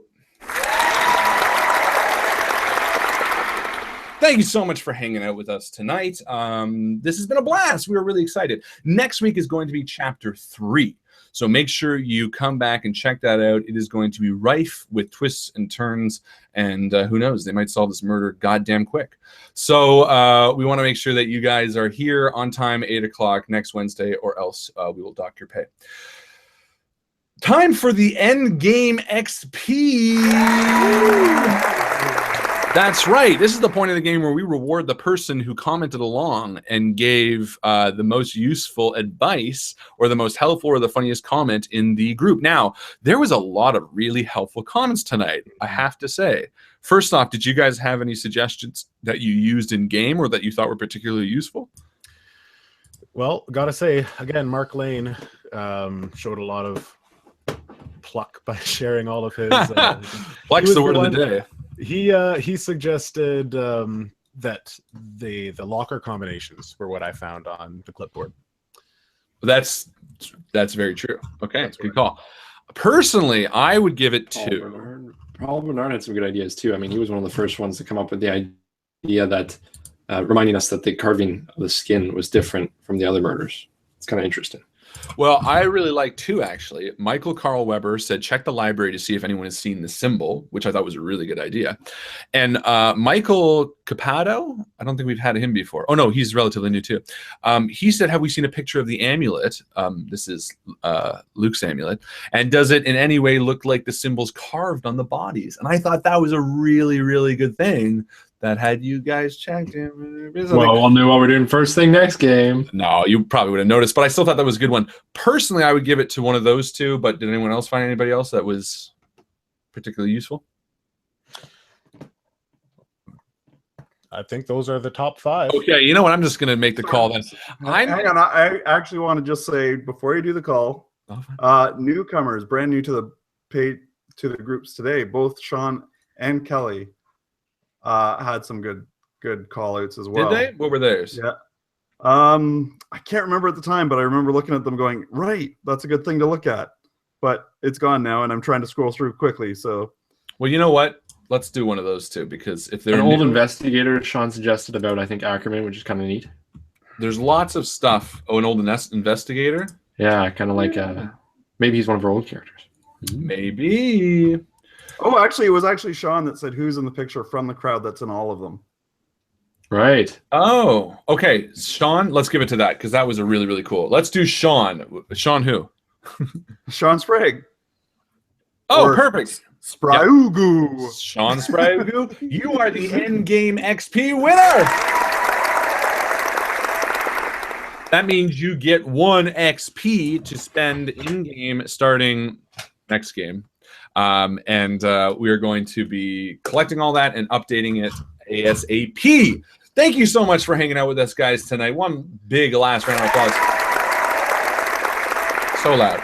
This was a lot of fun. A bit of a slow start, but that's purely just because with a game that's got so much murder, we got to get all that information out there. So thank you so much for hanging around. We had a blast. Did you guys have fun? Yeah. Good. Thank you. Have a great night. And as my boyfriend Chris always likes to say, We'll see you around the table. we will see you around the table, guys. Good night.